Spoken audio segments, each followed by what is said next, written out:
Hello, Groove. Hello, David. Hello. Hello, everyone. Welcome to our new monthly Groove Development Updates live stream, where David and I will be coming to you every single month and showing off some of the new things that are going on in the Groove platform. And you may have noticed when you logged into the Groove platform, there was a little number saying, hey, there's an update. So there's a new update. There's going to be some new updates coming plentiful from this point forward.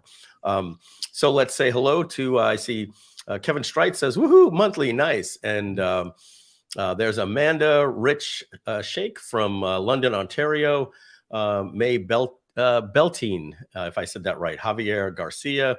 You guys are making the names. I'll go with an easy name, Mark Mack. And here's a little tougher one, God Save Chadini. Let's see, Tichadini. God save Tichadini. There we go. I think I got that one right. Adam Hicks and all of you. We're so happy to be here. I've been looking forward to this. And as Wolfgang says, nice to see you back. So let's just talk just a little bit. If you guys remember, we don't want to rehash all these things, but we spoke about in the State of the Groovian what happened last year. Groove is on a major comeback this year. Things are just going fantastic. We're growing. We're putting more people back on the team. We're putting more developers back on the team, especially with the support that we got from Groove.ai, which we'll talk only about the launch. It's not about Groove.ai today. It's only about Groove.cm. But we will be announcing, because many of you are asking what's going on with the launch with that. That's happening next week. We're going to announce how you could be part of that in just a minute. But we really want to focus today on Groove.cm. So it's important for us to say, number one, we have a new community manager. David is moving on to full-time product owner and putting all the blood, sweat, and tears into making sure the Groove platform is just running smooth and perfect, and seeing that your voice is being heard and bugs are being taken care of, and then we further develop the app. Furthermore, Rob is going to be taking care of community manager inside of Facebook and working with David to find out what's going on the inside. And when we have news that we feel is ready for you to hear, meaning that we've tested it the best we can and we're ready to put it out there, we're going to do that. We do want to let you know that we've moved. The development process is a lot more strict. We were in beta for a long time. We were the lifetime, and just throw it out there and tell everybody, hey, here's how it looks right now. And we are not afraid to show you those things. But when we show you them, they're only going to be on local servers or on a development server. We're really making sure that before we put the live stamp on something, that it really was able to go out fully tested, where you guys just can go out there and just start hammering it and using it. So what we've done over the last 4 to 5 months, I would probably say close to 5 months now, is we've been refactoring the code. And what that means is making the app more stable, less bugs, and a better user interface, and cleaning up all the junk code and legacy code in there, because this is a massive platform. And we wanted to make sure that all of our developers started working in a very cohesive environment, as opposed to these silos of different apps. And we've done an incredible job refactoring the code. That refactoring is now on a development server. We have an internal Skype group with about 15 people in the company, and we're testing all of that. And once we feel that all of that stuff is good, we're going to push that live. Now, some of the refactoring has been pushed as we found some bugs that just we didn't want to wait until all the refactoring was done. We've done a lot of optimization and improvement over the last 5 months, but you're going to see some significant changes once we release this new refactoring code. And while the refactoring is in testing mode right now with the internal team, what that means is the team has, for most of the apps, has started moving back to developing features, meaning you're going to actually see some new things rolling out on a monthly basis that we'll be able to announce to you. And some of those we're going to be talking to you about today. So some of the big things before we get into some of the demos is we want to go over a major update to talk about GrooveMail first. Some things that we want to talk about, the functionality of GrooveMail. I think you guys are going to be happy. And then we're going to show you some things that are happening in GrooveMail that we believe will be rolled out in the month of April, this month. And other than that, we're going to show you some other things that are going on in the app. I believe David has a list. There's a few new things on the dashboard. There's a few new things in GroovePages and things like that. So this is our first hello to you. So I'm going to introduce David, see how he's doing, and then we're going to have David talk about GrooveMail and the state of that. And I think you guys are going to be pretty happy about that. So David, how are you, buddy? I'm good. Hey, everybody. It's good to have you here, Mike. Yeah, I'm looking forward to sharing these updates with you and also doing these live monthly update calls. I miss doing these lives. So, yeah, as you talked about, we did a lot of work on the refactoring. The past couple of months have been mainly refactoring, but here and there we also fixed some bugs that you guys, the users, reported to our support team. So you might have seen some changes in terms of, oh, this is not working, we need to fix it. But most of the focus and most of the team effort went over to the refactoring, and not only the code refactoring, but also improving the code and adding in new things into that new clean refactored code. So I'm going to be showing you some parts of it today, some new cool features that you might have been waiting for some time, but there is a lot of things that are still being tested that is not going to be shown today, but I'm going to be mentioning them. So in terms of GrooveMail, we did huge changes in GrooveMail. We were doing all sorts of different optimizations, bug fixes. We are looking into improving our servers, improving our database, improving the loading speed. When you click on contacts, your contacts should load faster. We did improvements for broadcasts and sequences. Now when you actually click on your broadcast, they're immediately there, and things like that. So these are not super sexy changes, but it's worth talking about because it improves the user experience. So we were focusing on a lot of that, but also refactoring the code and also building in tools.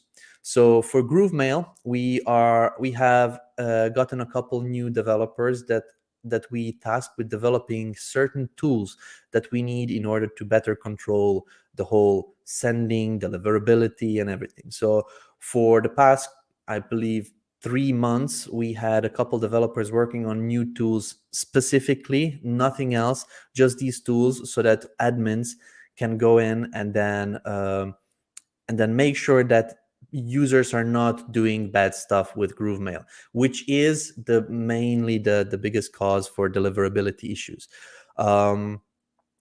We are finished with these tools and we are going to go in now, and the next step is cleaning out the actual bad users from GrooveMail. If you are watching and you might be one of those people, then unfortunately you will have to go, because that is also affecting us and also affecting the bad other users that are using GrooveMail. When I say bad users, that I mean buying lists from eBay, for example, trying to send out those emails, and then like 80% of the emails come hard bounced or that are blacklisted with some I don't know, spam house and things like that. So these types of users that have high spam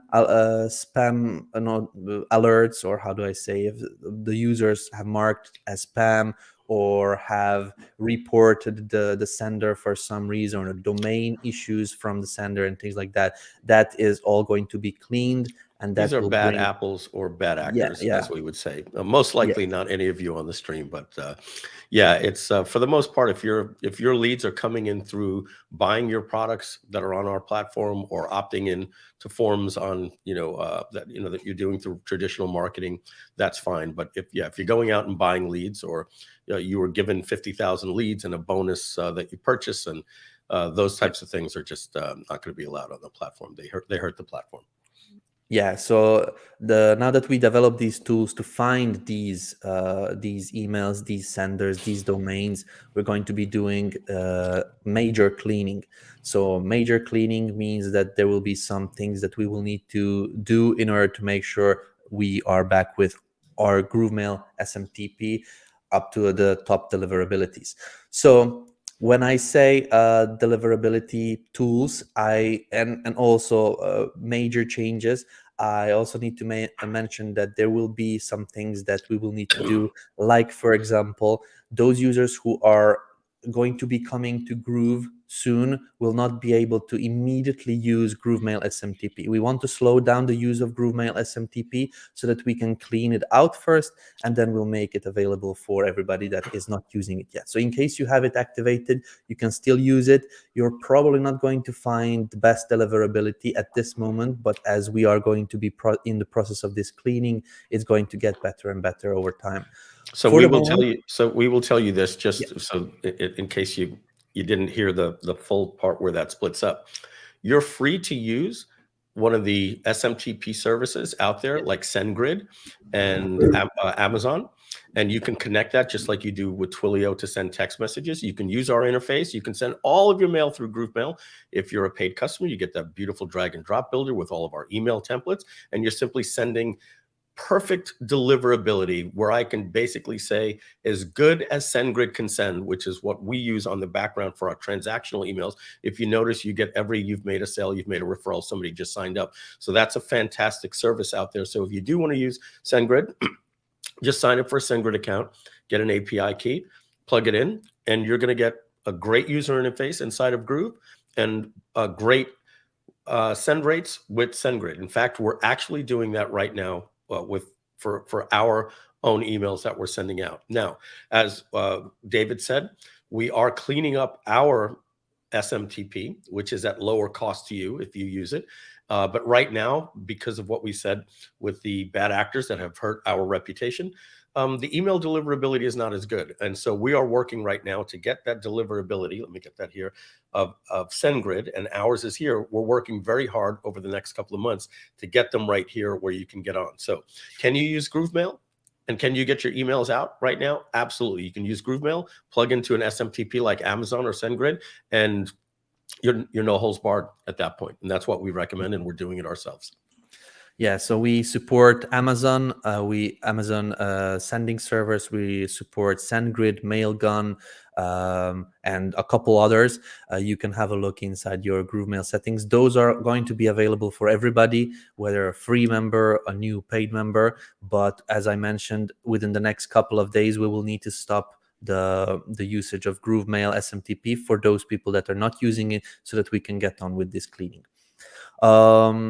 Yeah, so the next step for the GrooveMail team is in terms of the tools that we will have for managing deliverability is we're going to be working on checking each and every import. That means that if you fill out a form, if you import through a list, even if you bring in through some API connection contacts into Groove, we'll be having I believe 6 or 7 step checks.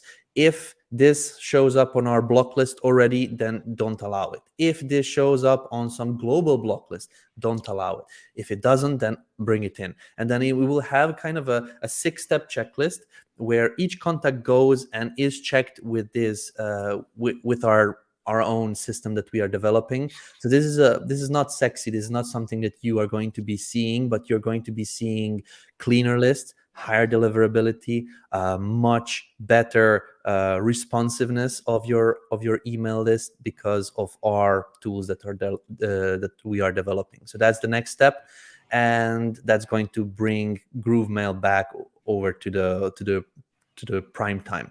Once that is done, once we did this 6-step check for each and every contact, then we are going to make it live so that you guys can use Zapier, Pabbly, Integrate, and bring in contacts. People are asking me very often, like, hey, David, I'm using, I don't know, Facebook lead ads. How can I bring those into GrooveMail? Currently, you cannot, because we do not have this tool available yet, but that's something that we are actually developing right now. So once this is done, once the 6-step checklist is available and done, the next step definitely is going to be this API import for contacts, and then we're going to be basically open to the whole world with our email service. Yeah, I have a friend right now, in fact, that's he has his own survey technology, and he wants to be able to use his survey that he developed to drop the leads into GrooveMail. And because of the way that we were trying to protect the reputation, we don't have that, but that's something that we're working on as well. So that if you're using something like a what's the name of that survey bucket, what's the name of it? Bucket.io. Bucket.io. Yeah. So if you're using something like that, you can use that and still send the lead over into Groove and set up all your automations. So, Yeah. so that is the GrooveMail update for you. And also, we want to let you know with full transparency, the GrooveMail situation was really hindered upon the fact that we just didn't have a developer to fix the stuff. I went in, said to the team, hey, what's going on here? Why can't we get this fixed? And I was just returned with, well, Mike, you cut development on the team and you moved some people over here for that problem that you said needed to be fixed over there, and there's nobody to work on it. We said, okay, well, that's it. We're not going to do that anymore. We're going to get a world-class developer. We put him on GrooveMail about 2 months ago. He's working with our lead heavy iron guy back there that was like, guys, I can get this fixed if you give me somebody. So we gave him, and we've just been having some incredible updates back there. And I have to tell you, like if there was one thing that made me not want to look at the Facebook group or look at a Skype group or just hear the word GrooveMail over the last 6 months or even a year, to be honest with you, was I just knew that we had those problems there. Now I go to bed feeling good every night, knowing that we're waking up and we're improving one of the most important apps in our system that is so important for you guys to run your business. So big thumbs up, lots of good movement right there. Go use the system, plug in with SendGrid, Mailgun, Amazon, and you can use it. So that's that. So what we're going to do now, David, if you're ready to move on, any other announcements before we start just showing a couple of little things in the app? No, I think we are, in terms of GrooveMail, that is it. I will still want to go over some of the things that we did on other apps, but then we can go through a list. Okay, so we're just going to show you some quick little things right now. I'll just add my screen, put David and I in the bottom corner. Oh, David, I wanted to ask you here if this is a change or just something changed. We used to be able to click out of here and then like read this on a page. Did we shut that off, or did it just automatically shut off itself? I think that was in the previous widget. So there's two widgets. The previous one didn't have a lot of features. This is their new widget. So okay, it's a new widget. So you just read it right here. We can somehow enable that, but if you click on read more, does not offer you the option to open in a page? I don't see any little thing that opens it up like as a blog post. Yeah. So maybe it's a setting that we turn on. Okay. So here's a couple of things that we're going to go on. Just some little things that Donna has been asking for. I've been asking for little things like this. And we were able to push this live, and there's going to be another update that will be pushed live tomorrow. But what you're seeing right now is on the dashboard, you're going to notice these dots right here, and they're only going to show on hover. But for today, we want them to stand out so that you can see what's going on here. And basically what's happening is when you, instead of having to go into GrooveSell, like we are going to do right here, and then inside of GrooveSell, you have to wait for the dash to do this calculation here, and then click here and then navigate, et cetera, et cetera. What we've done now, let's just go back to the main dashboard, is we've added, when you hover, but right now you'll see it all the time, the most popular things that you will need to do in GrooveSell, you can just click right here. So you can have some even more quick link sections to go straight. So let's say you just want to log into your Groove account and you want to send a broadcast. Well, great. You don't have to click to GrooveMail and then end up on the GrooveMail dashboard and then click broadcast and end up on the broadcast dashboard. You can literally just come here now, click on mail, and then click on broadcast. So again, little minor things. These are the quality of life improvements that you're going to be seeing inside of the application, which we're pretty excited about. Also, just to mention, if we do go into GrooveSell, this is something that we've put all the way across the app, something not worth us putting a big notification button that this has changed, but these are the types of things that we will be bringing to you on the monthly live streams like this. They're minor little updates, quality of life. And what you're going to notice is when we click over here like this, you're going to notice this didn't load. So in the past, every time we clicked on this, it would reload to the first item in the menu. If you clicked here, this entire page would reload, but maybe you just wanted to go to reports. So by not refreshing the dashboard every time you click here, just because you wanted to go here, you don't need to load this, then click here. Little things like that is a nice little quality of improvement for you as well. I want to go into Groove Pages. show you a couple of neat things that we added in there. David, does my screen need to be blown up, or should I expand A little my bit. If screen you one more could zoom time? in, that Yeah. would probably help. Yeah, so let me do that in the system settings. I'll go into displays, and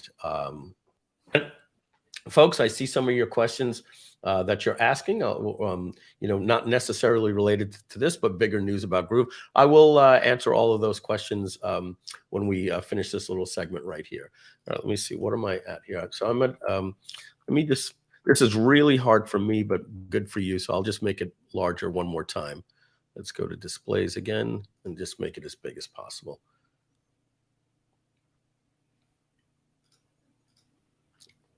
All right, well, something broke right here.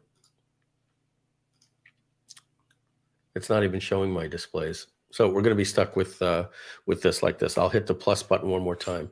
Yeah, that's okay.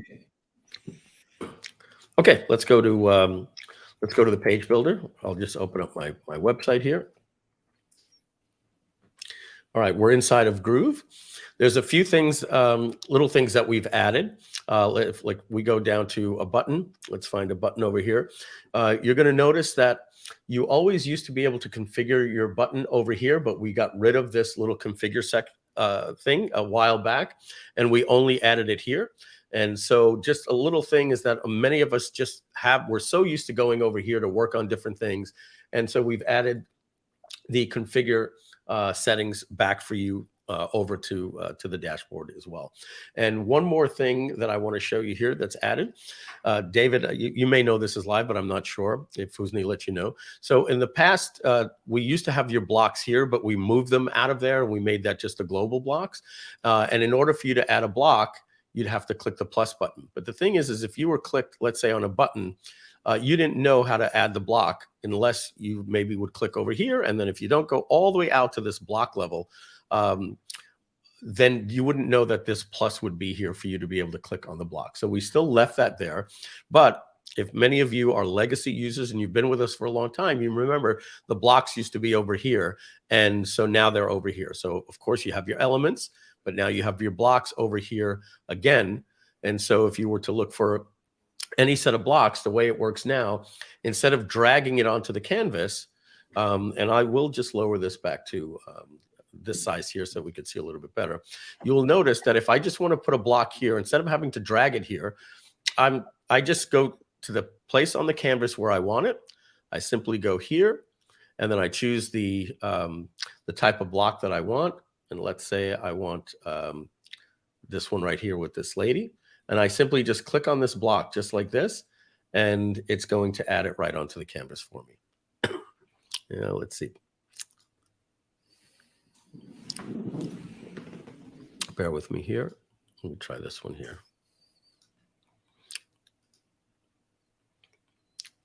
And we just made this live today. These are the things that we don't want to do. And by the way, I didn't even David, know that this went live, Mike. So yeah, this worked for me just before we went on. I tested it. And have a look. Maybe it added it on the top or the bottom. We might. Oh, it may have. This Let's see.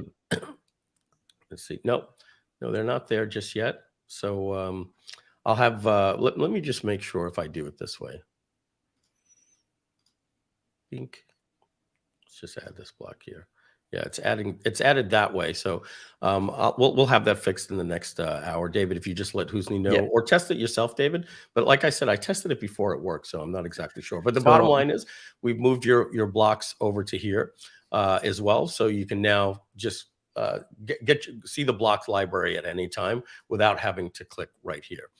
The other thing is you may be wondering then what happened to the global blocks, because they used to be here under global blocks. But what we've done is we've moved them over right into here. So you have your website, funnels, webinars, pop-ups, and global blocks. So you can find any global blocks you're working on right here in your asset menu. And we think that navigates a lot better like that as well. There's another thing to let you know. When we moved over to the new 2.0 GroovePages about 9 months ago, one of the things that was actually left out was in the SEO. When you went to open graph, it didn't have a description. It only had a title. And I realized that when I was building the Groove.ai site. Let me just shut this off so we don't have to keep watching that today. Is that we didn't have the description. So we've added back the OG description, which is very, very important for you as well. And there was one more big announcement that you saw inside the dashboard, and that's that we got these new blocks here. And this, where it says modern, are your new blocks. They're going to be moved up under designer. And so they were called easy blocks, but I asked them to be named to modern, and they're going to be listed. We're not going to bury them down here because they're probably the best blocks that we have in the app right now for you. So we're going to move them up right under designer, but you want to get in here after the stream and take a look at all of these. Let's just make this a little bit smaller so you can see them a little better. We have new navigation, and the beautiful thing is they're all in one color theme, but you'll be able to go in and simply change the the color very simply right in the editor. So they're sort of like advanced wireframe blocks or designer wireframe blocks. You've got these brand new hero section blocks here that are just absolutely stunning and gorgeous. Look at these new team blocks that have been added here for you as well. Different colors, layout, styles. You can see the scroll bar just keeps going there. We've added all of these beautiful new pricing blocks for you in here like this. Okay. Stats. These are things that we've never had in the app before, like, how many people have been using the platform, et cetera, et cetera, et cetera. They're in here. I'll go a little bit quicker here, but there's new testimonial blocks here for you. Contact, blog. If you just want to have something that looks like a blog on your homepage, newsletter, FAQs. This is really nice. There's a lot of new FAQs for you that are full functioning FAQs as well. You have all these guarantees that are here, and let them load. And more call to actions.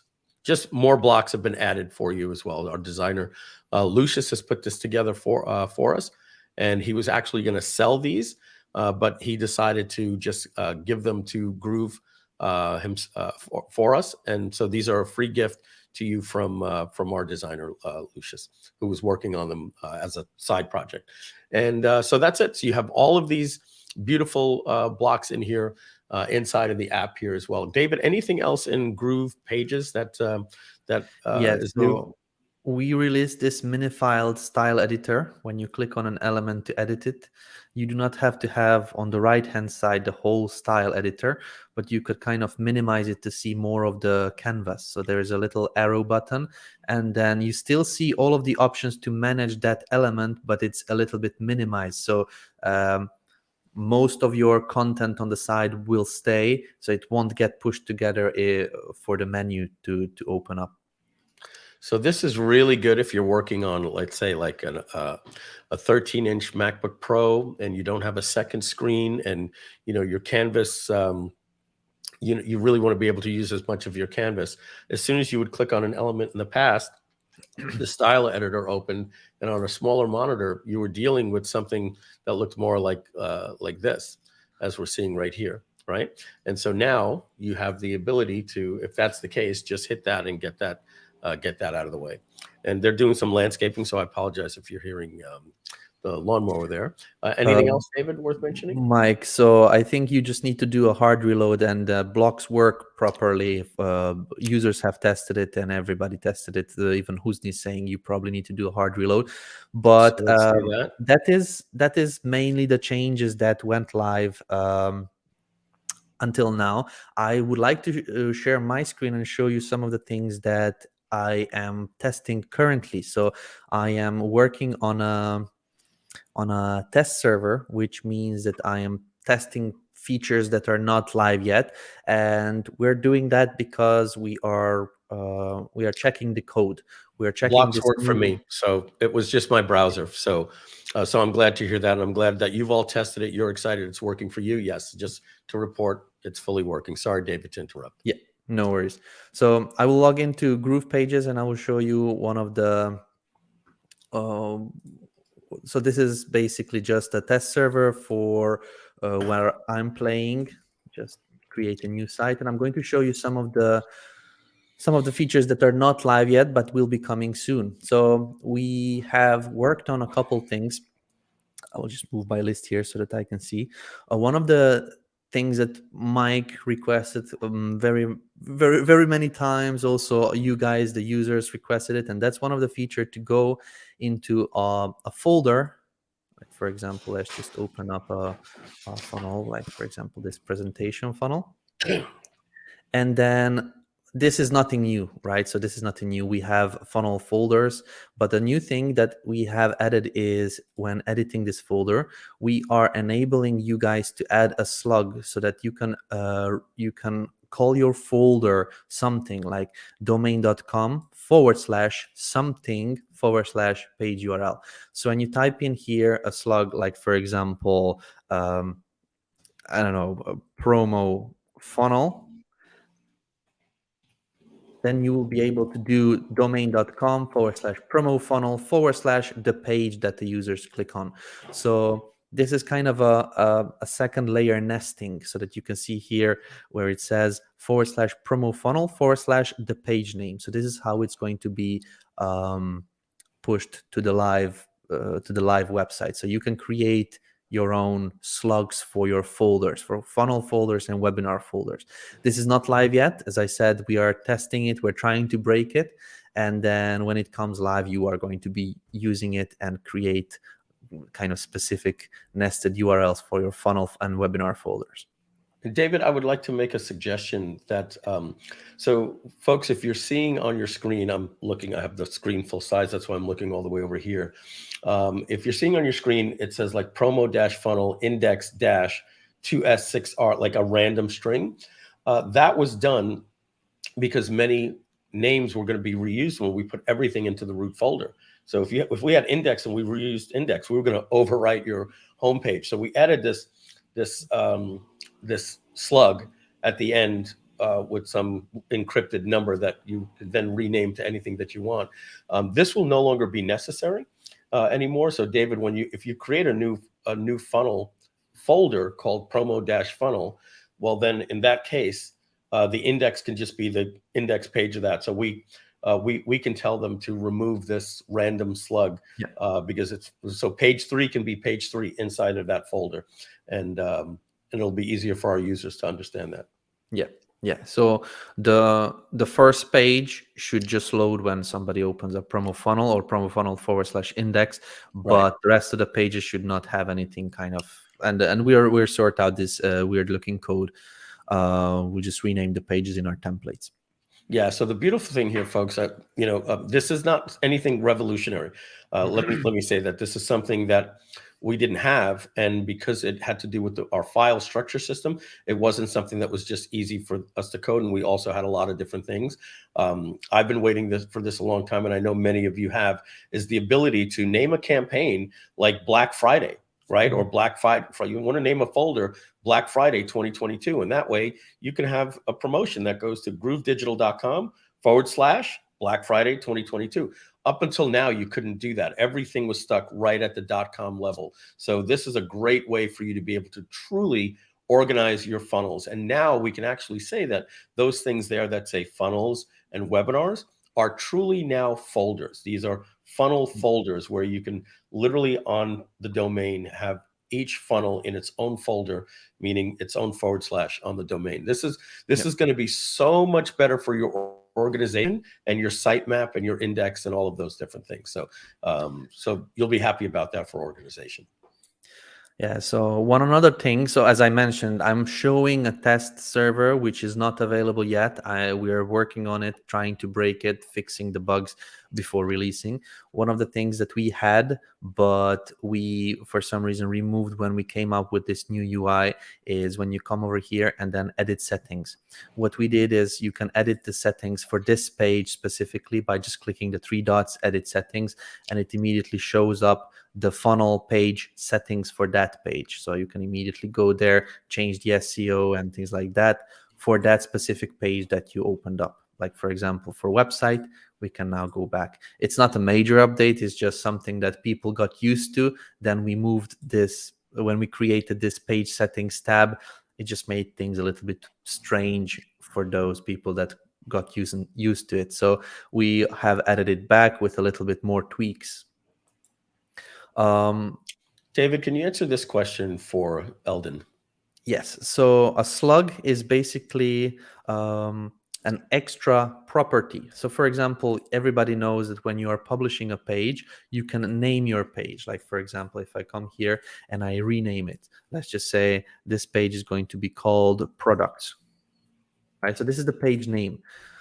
The page name is products, but the slug for it is /index. So the slug is index.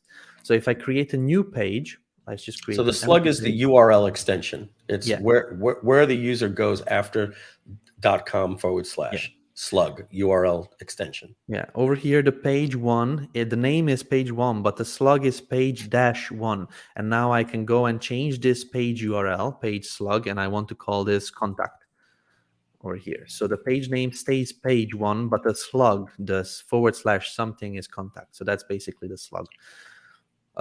It's a good practice generally to keep your slug name and your page name the same. So generally you would call that page, you would rename it contact and then make the slug or the URL extension / contact, just like that. Yeah. So I want to show you one more thing that we have been working on for quite some time, and this makes me super happy because previously that was not available. So let me just show you here. If we go, again, this is the test server. It's not available yet. Will be very shortly after we have done the test for this refactored code. All of these features will be released, but we have worked on the share settings. So now we have a drop down, and you can decide what do you want to share. Do you want to share specific pages from your primary navigation? Do you want to only share this one page? Do you want to share all of the pages and all of the funnels? Or do you want to just share specific funnels or specific pages in your funnels? Like for example, I just want to share an upsell page because this is something cool that I designed. So now you can create a share link for that. You're going to change some of the icons on here, but you have now created a share link for a specific page, and here you will be able to see what page that is. But you could also share your whole funnels, which was not available before. What we have currently on our live servers for GroovePages is you can share your whole site, which means all of your pages for your website, all of your funnel folders, all of your pages for your funnels. So that kind of creates an unnecessary mess if you're importing. But that's not only the cool part. If I can show you here, if I go and test this out, and I'm gonna stop sharing the screen and share my new tab, which is GrooveFunnels here.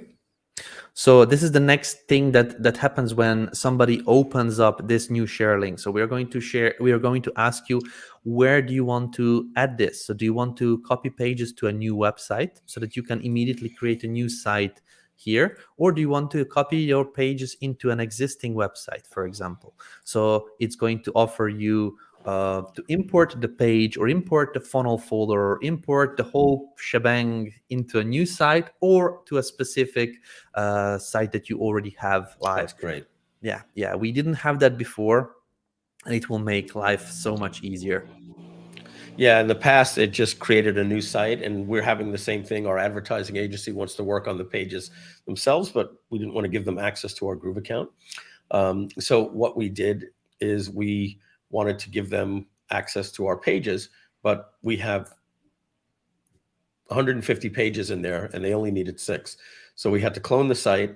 We had to delete the other 130 pages that they didn't need, give it to them, and then they had to import it to a new site instead of the current place that they were working. So this is going to make life a lot easier. It's just more logical. That's the way it should have been done in the future, but sometimes you don't always pick those things. David, I want to go over a couple of quick questions people were talking about the slugs. Sultan, I'll get to you just there. We've been seeing what you were saying. I don't know what this question represents, David. Maybe you could. Yeah, so this is the pretty links that you talked once before to add it in the domain settings.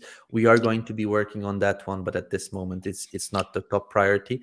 So we will have that somewhere near the domains, where you have the domain, that you click on your domain and you'll be able to create redirects or David, this is where it should work. It should work in GrooveSell, where you create a tracking link.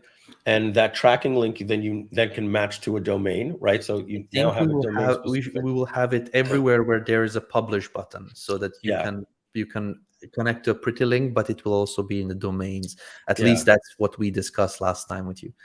Yeah, if we take the tracking URL, instead of us coming up with a random number for the tracking link, if we should just have a little edit, like allow them to give it a name, and then they could pretty link their tracking link. And Yep. that could probably be done real quick.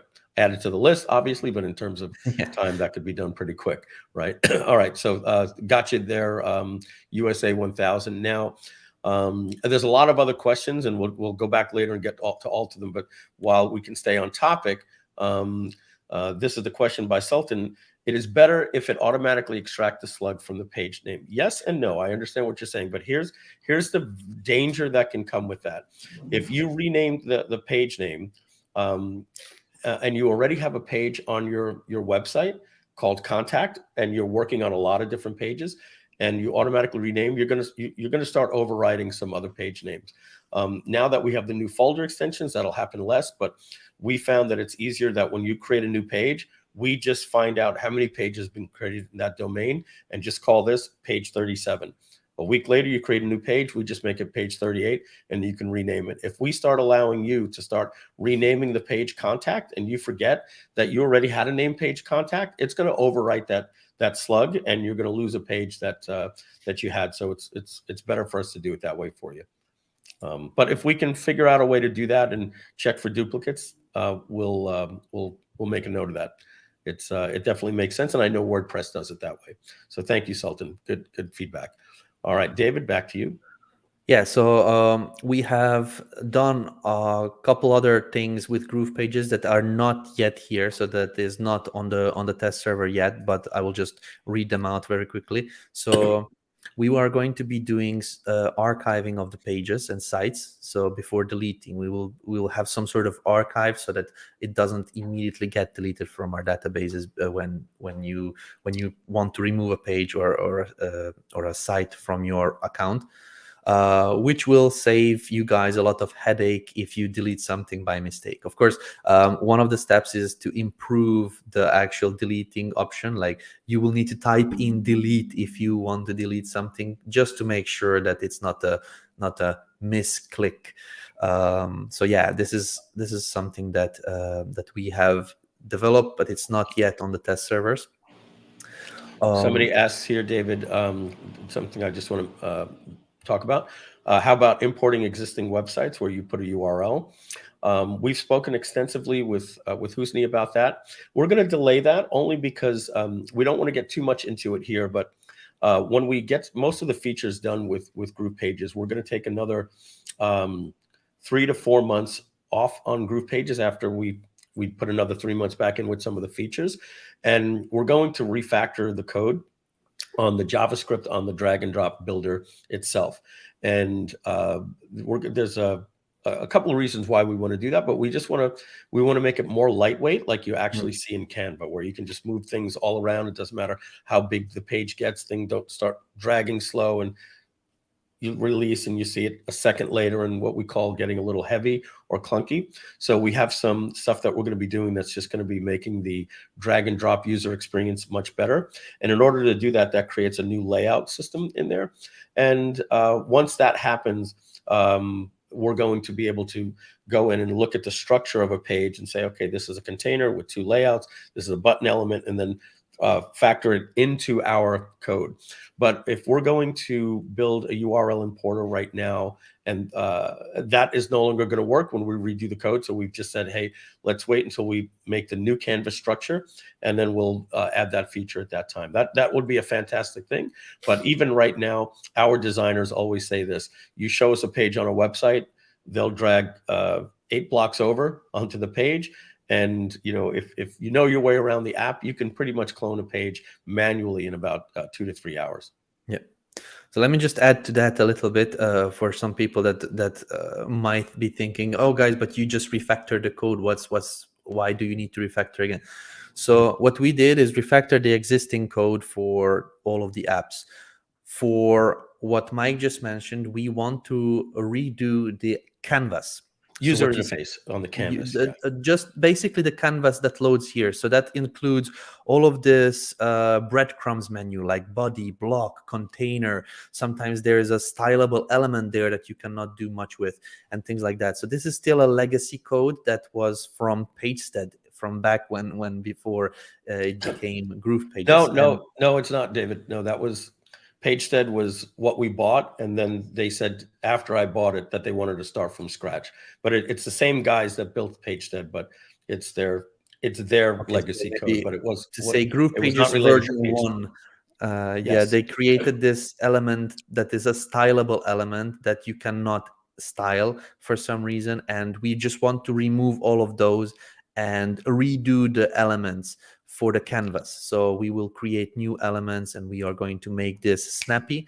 And once that happens, then we can just add the new importer, which we have all planned out, which will allow us to basically import pages from any page, from any page builder in the world. Basically, it will be almost identical import, but we need to do this canvas redevelopment for that.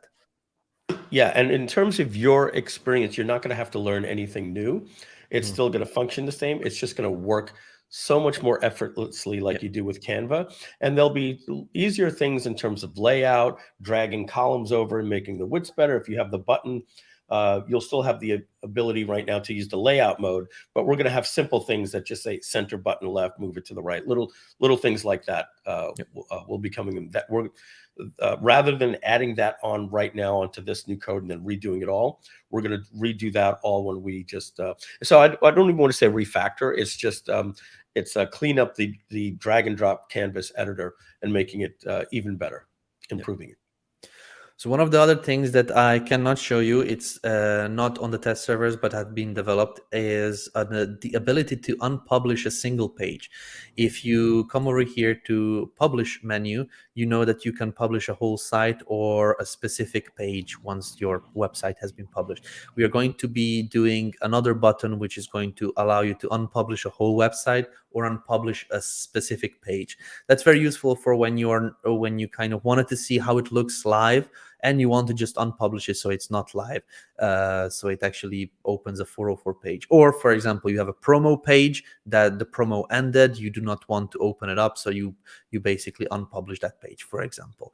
Many users have been asking that functionality. We have created it, and we are going to be deploying that with a new cleaned code after testing. Hey, David, I'll pop this question in here for you because I know that you have information on that one. Oh yeah, so that's something that is going to be coming next. So first we've developed this functionality, but now we need to add on all of the new we need to add on all of the new apps, meaning we need to add on the GroovePages permissions and things like that. We need to add on GrooveWebinar permissions. We need to add on GrooveVideo permissions. So this will be something that I cannot give an ETA for, but each and every development team is going to be creating these permissions for their apps, and then we're going to release this team member management and user roles. For the moment, I cannot give an ETA because we are working on an extensive list of features and improvements which are a higher priority. I know that the team member is also very important, but as new resources come into the team, we are going to be putting them on this task. It's a very important task for us because we understand that it's the first level of us creating the agency and agency permissions, and then eventually a white label. We know that that's that's a big part of our future. So it is not only something like we said, we're just cautious on giving dates. So when you hear us say that we don't give an ETA, it doesn't mean that it's not being prioritized and scheduled. We just don't like giving an ETA, but that is something that you will see this year. Yep. All right. Go ahead, David. So another cool thing that we have thousands of people asking for is finding your images in your media library. So in the image media library, at this moment, I can have a look if it is over there yet, but I'm not quite sure. We are going to have the ability to search for your images. So let me just see if that is here on the test server. So yeah, it's not here yet, but here we will have a search box, and you will be able to search for your images by a file name. We will be doing improvements on that one so that you can maybe either rename your images or tag them here, and then much more easily find your images. But yeah, this new improvement for the media library actually went live by mistake a couple days ago. Kevin Strike and a couple users have found it. It is still being tested, so it's not ready to go live yet, but we are very, very soon going to be making it live. Oh, that's what that was. Like Kevin sent me a screenshot and said, "Hey, Yeah, this that is went live by mistake. Yeah, and then I didn't see it, and I was like, "Wait, what is that?" Because it looks cool, but how come I don't have it? And it's inside of Groove. Yeah. So yeah, we're also going to add things like you do with GrooveVideo. You're going to be able to have categories and subcategories. So you'll be able to put your images. If you're working on a particular funnel, you can just put them there, and then they don't have to just be seen in this global library. And again, you can rename them, and you can have a search feature to find them once you name them.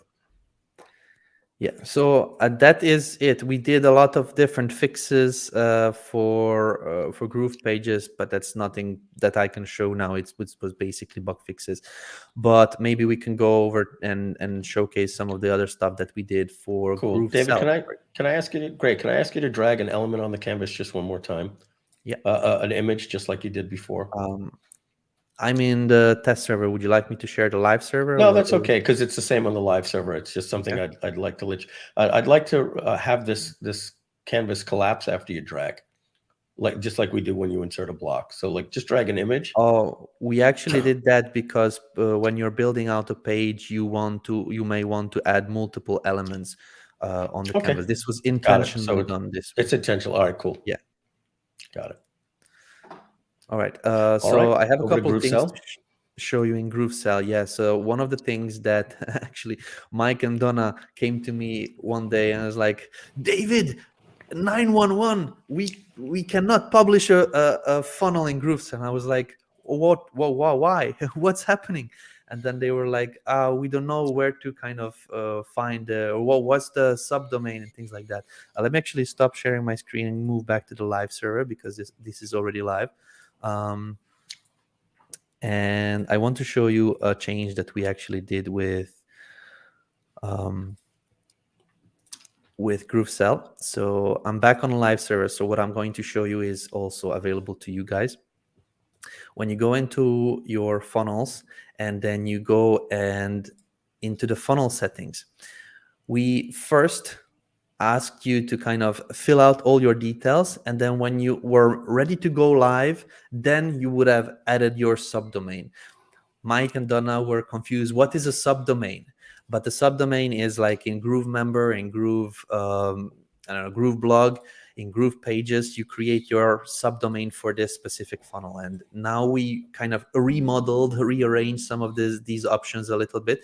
So when you create a new product funnel, you can immediately make it live and you decide your subdomain over here so that you are not confused when you're actually ready to go live with the whole thing. So now all of the steps are like in GrooveMember, you type in your subdomain here and not at the end once you decide to go live. Yeah, that makes it a lot easier for a new member. The bottom line is when a new member is creating a funnel, it's just going to make sense. In the past, it just wasn't intuitive to find out that you had to give it a subdomain and then make it live. We couldn't understand why we couldn't make it live. So we've just added that to the creation process. Yeah. Yeah. So another thing is that you might have seen, guys, is we added on the demo mode for everybody. We had this as admins for quite some time, but for different system changes that we did, it never got a chance to go live. So we did this this demo mode. We released it for everybody, and we also put a little tooltip for everybody that does not understand what it is. But I'm going to explain it to you in just a couple of sentences. Basically, when you turn on demo mode, you can see some transactions, but without the user information. For example, here you can see that the customer name was all hidden. It was X'd out with little X's, also email, phone number, company, address, and things like that. So that has been live for some time for us. We were kind of using it in live streams, but We that do was a lot of live streams, and we want to protect data. And a lot of users were messaging us and saying, hey, I create YouTube tutorials, and I want to create tutorial videos and joint venture videos, and I want to show off the platform. I'm a trainer like Kevin Stride, and you want to be able to create content. And the best way to do it sometimes is to show actual content that you have in your own business, right? You have a demo account without data, then it doesn't demo well.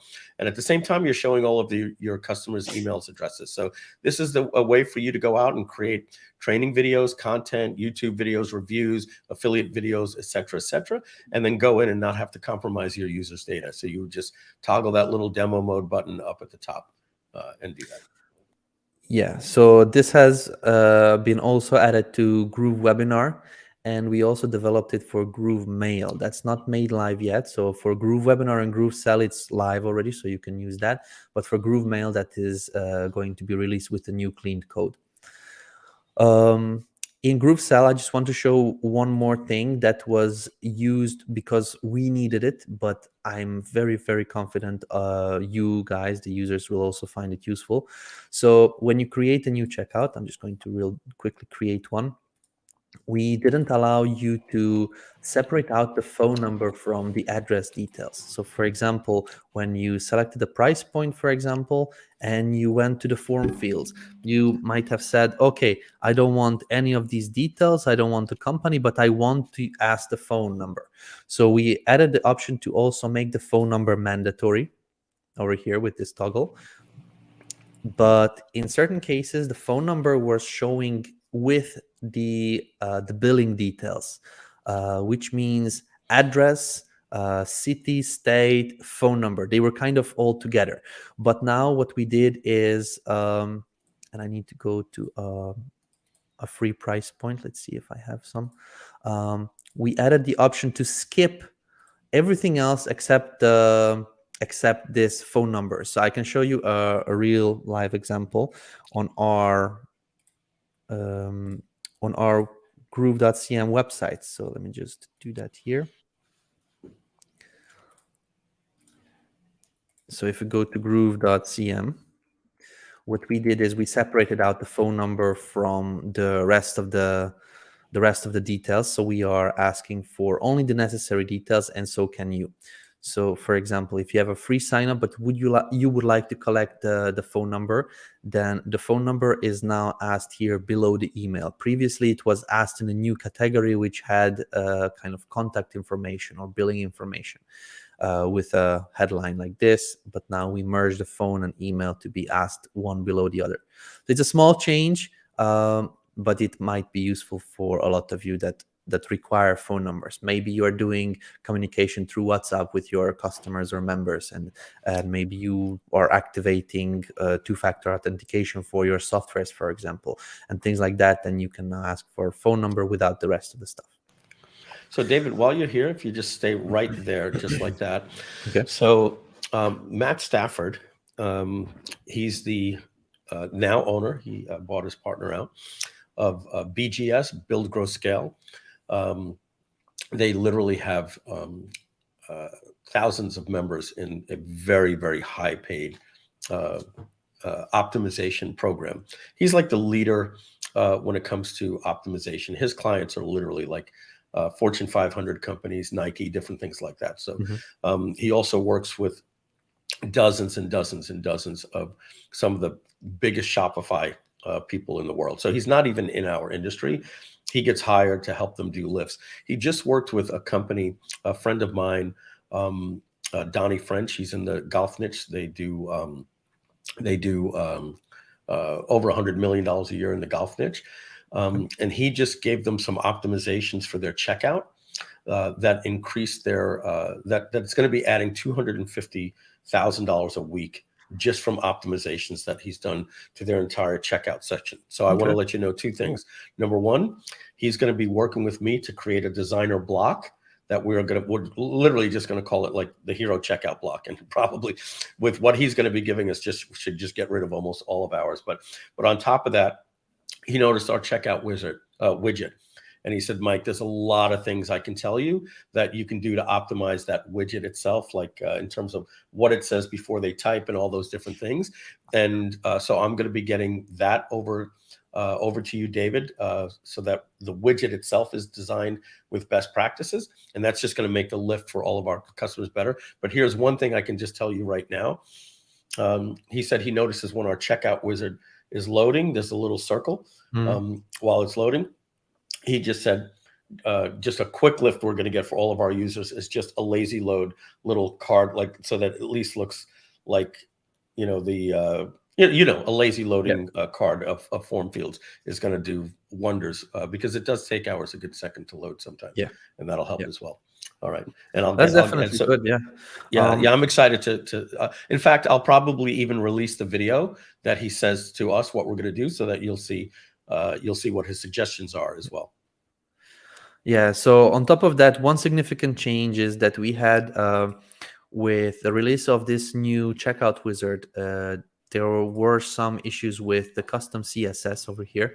So if you guys were using any kind of custom CSS and it wasn't activated all of the time, there were some bugs that we fixed. But now you can actually write a full-on custom CSS and redesign this checkout as you like. All of the colors, all of the everything can be redesigned with custom CSS for every checkout that you have in your account.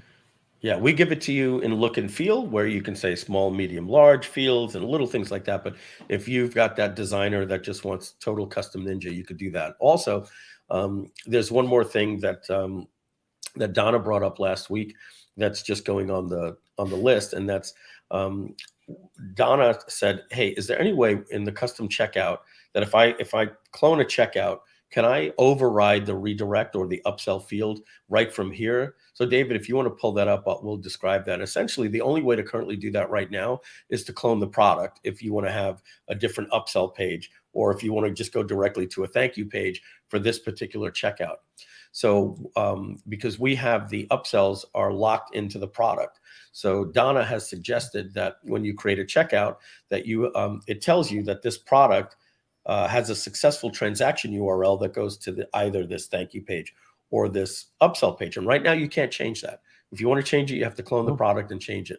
Donna has suggested that we simply have an option that says, here's where the successful transaction URL is currently going as the default. And you'll have a little toggle that says override. And then you can just put a new URL, and that little checkout form that you're creating for that particular page, we'll just skip. We'll just go differently. And so where that might work is you might have this incredible upsell path for the product, but maybe you're doing a webinar, and in this webinar, you're just adding a bonus, and you don't need to do an upsell. Right now, you have to clone it and create a whole new product. Now, when we're going to add this to a feature, and you're going to see something right after form fields, between look and feel and form fields, and it'll be successful transaction URL. It'll show you what it's locked into the product. We'll give you an override, and then your checkouts can now control your funnels easier than having to create a new price point. Yeah, so it's going to be here in the checkout links, but this step we already have when you're actually setting up your products. For example, if we go into managing one of these products, the step number 7, the funnel, is the post-transaction URL. So we're going to just take all of this and put it in the actual checkout builder. So then when you're creating your checkout, here you will decide, okay, do you want that purchase to go and redirect over to a thank you page, or do you want to send them to an upsell page, for example? So your checkout builder will be basically your kind of mini funnel builder as well. Yeah. And David, I don't think that we've ever actually shown that we've added that new dashboard like we did in GrooveMember about 4 months ago. So when you and we've added that little all this right here. We used to not have any of this when you were in a product. It was all on the left menu in the shelf. And so now when you're in a product, you can easily find your checkout links, your coupons, your affiliate sign-up tools, all related specifically to that. What you had to do in the past is you'd have to go to the side menu, and then there was a top menu that you'd have to reselect the funnel again, reselect. And so we've just made it easier to manage all of these things inside of the product as well. Yep.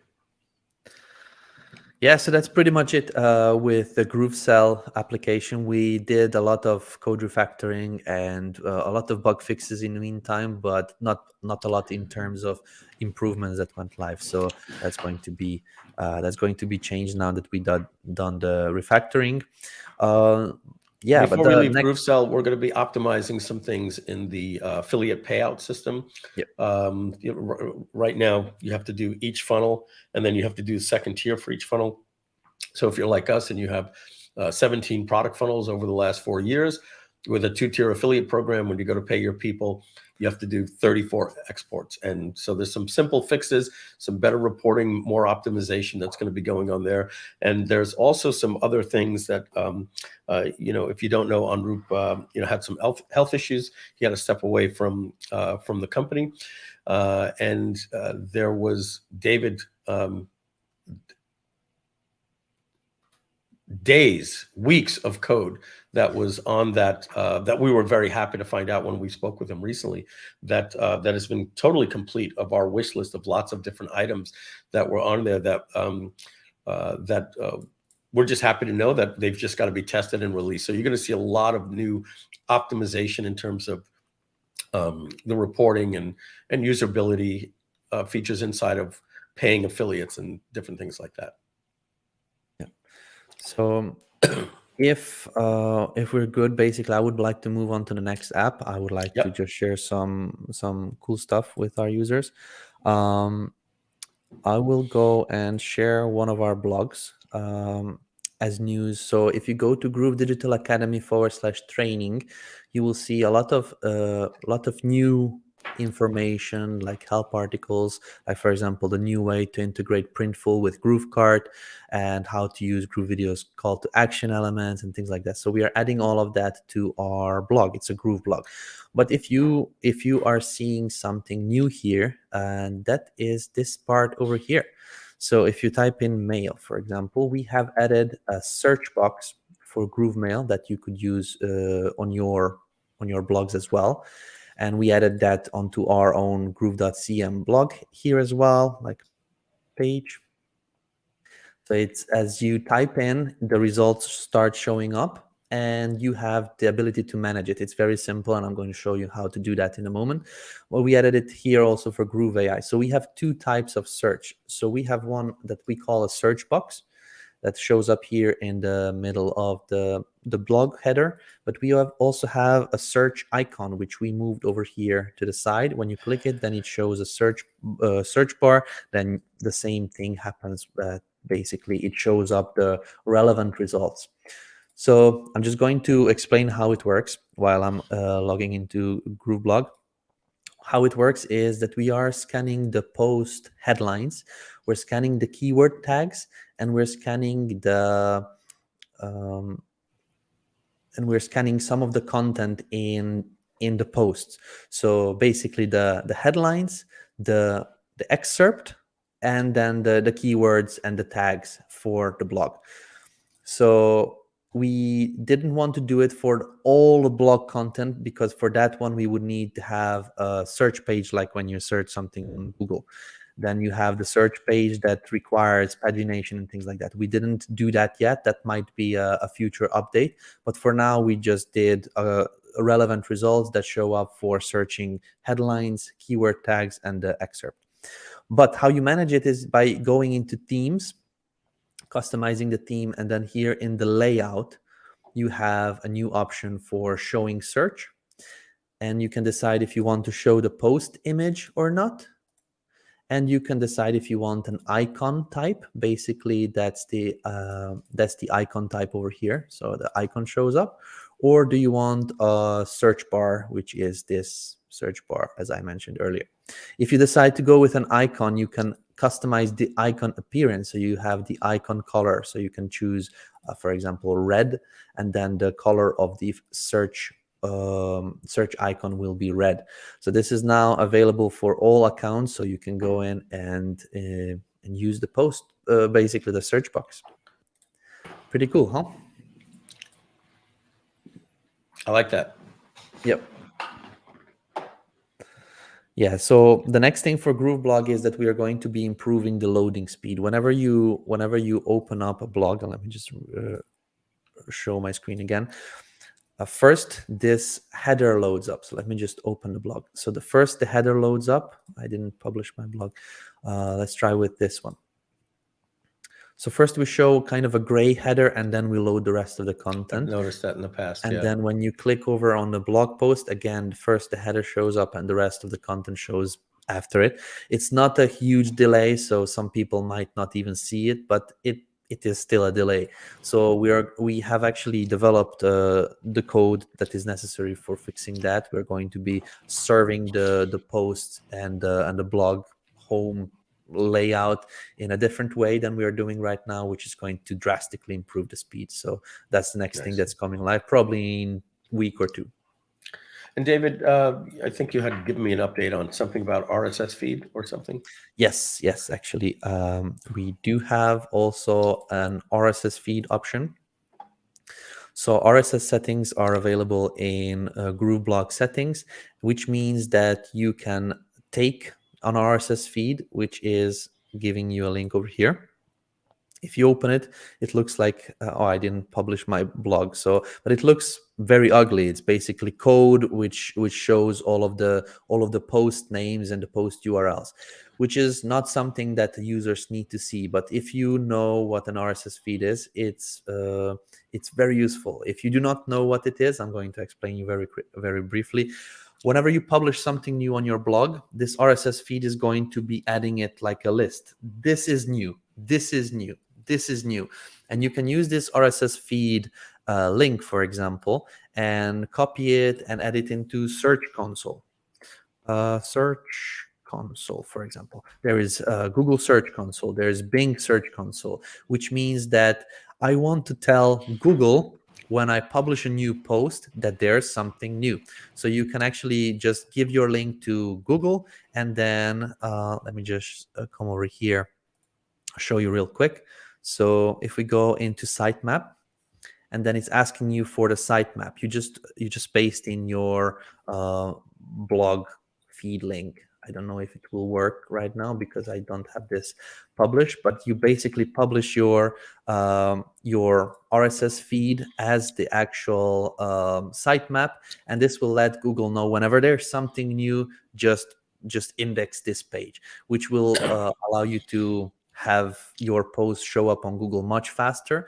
But also there are some RSS feed widgets, which is probably something like power.io. Let me just open with their sales page. You can create apps with widgets like power.io, and I'm logged in immediately. But you could create an RSS feed widget, which is going to display automatically all of the new blogs on your website, for example. So let me just show you here, RSS feed, and you just paste in the feed over here.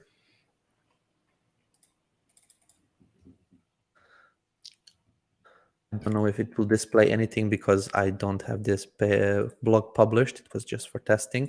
But then you can create all sorts of layouts. Like, for example, I want to show my blogs and the new blog posts in a collage or a grid, or I want to show the images, or I don't want to show the images, and I want to do pagination or no pagination and things like that. So you can create and design your RSS feeds. I can show you an image. Be something like this. So you can show the blog title, the blog description, and the featured image, and you can embed that onto your own websites and own pages in GroovePages, for example, or other places, WordPress and things like that. So yeah, that's the RSS feed for. All right, David, are we going to have a little icon that they can turn on and off, like in the dashboard settings, like we do for like contact, where they can publish like the RSS feed link for that's a common thing on a blog where you say RSS feed and other people can get access to it, like a public RSS feed. Do you mean like on the blog itself, like a footer On the to show blog the itself, it's RSS? very popular, like, where Oh yeah, people list like RSS feeds. So we could put something in the settings yeah, where you could we turn could. it Yeah. on and it'll just, you can say, put it in the footer, yes or no, and then show the icon, and we'll put that little orange, little Spotify looking thing where it can show up there. Yeah. So yeah, we'll do that for you. So there's a couple of things here. Yeah, we've got this here, Sultan, a blog element on GroovePages. That's Is something planned. Yeah. we've spoken about. Lewis here says GrooveBlog blog is not being indexed and showing on the Yeah. sitemap. Any update on this? So Yeah, we'll on the give you an update. sitemap, it's not there yet. With RSS feed, you can actually use that and add that, as I showed you in the Search Console, to achieve the same functionality as a sitemap. But we will also create the sitemap so that it shows with your GroovePages pages. So all of your blog posts will show there as well. But that's just a future improvement that we do not have yet. Arch Champion says, still waiting for a new GrooveBlog theme. Thank you for letting us know that you're still waiting, Arch Champion. Cool Designer says, here, this, I guess, for GroovePages, do we have a digital business card template and bio pages? No, we can make that pretty simple. If you Actually, we do, Mike. We do. Oh, we do? Oh, great. If Yep, you could let show me that. show you here. Yeah, they've added so many things. At a certain point, I didn't even So go if in you- and check out every template. I'm happy to Yeah. do that. In GroovePages, if you go to single pages and type in bio, and it will show you the bio link pages. Basically, we have 1, 2, 3, 4, 5, 6, 7, 8, 9, 10. We have 10 bio pages here. So just click, import, name your site, or you can add it on a existing site, and it's going to show up. It's pretty simple, but yeah, we have it. Great. David, can you go back to the templates? I want to let everybody know a bug that we haven't fixed yet that they should be aware of when they're adding. So the search bar that you see up there, it says search templates. It doesn't actually search the templates. It only searches the current dropdown. So if you're at, and David, so that you could see all templates, can you go back all the way to the beginning? Because it doesn't even show you this. And it should, right? We should have. Not for single pages. For funnels, we should show all the options there, like funnels and site. So right here, and yeah, but complete sites should also show as well, right? You should be able to go and find a page from a site as well if you're searching. So yeah, David, if we'll stay right here, but if we're back inside the app and we click on add a page, we should always have complete sites. Should still be searchable because there are some pages people might want. So folks, if you'll notice where it says search templates, if you're looking for a particular page, right now you might want to, if you click search, you'll have to click on single pages, do a search, complete sites, do a search, funnels, do a search, because right now they didn't program that to be a universal search. We haven't updated that yet. And it's good for you to know that if you don't see a page sometimes, click on single pages and you might actually find it, or vice versa. And David, if we can, I'll remind Husni just to just make that search universal and not filtered by the current tag. Okay. All right. All right. Yeah. So that was for GrooveBlog. For GrooveBlog, we do have improvements in plan, but I do not have any ETAs except the next functionality, which I said is coming in a week or two for GrooveBlog. For GrooveVideo, I'm gonna just answer this question here for Sultan. He says, if I may ask, and I'm picking on him. He's been very polite with his questions.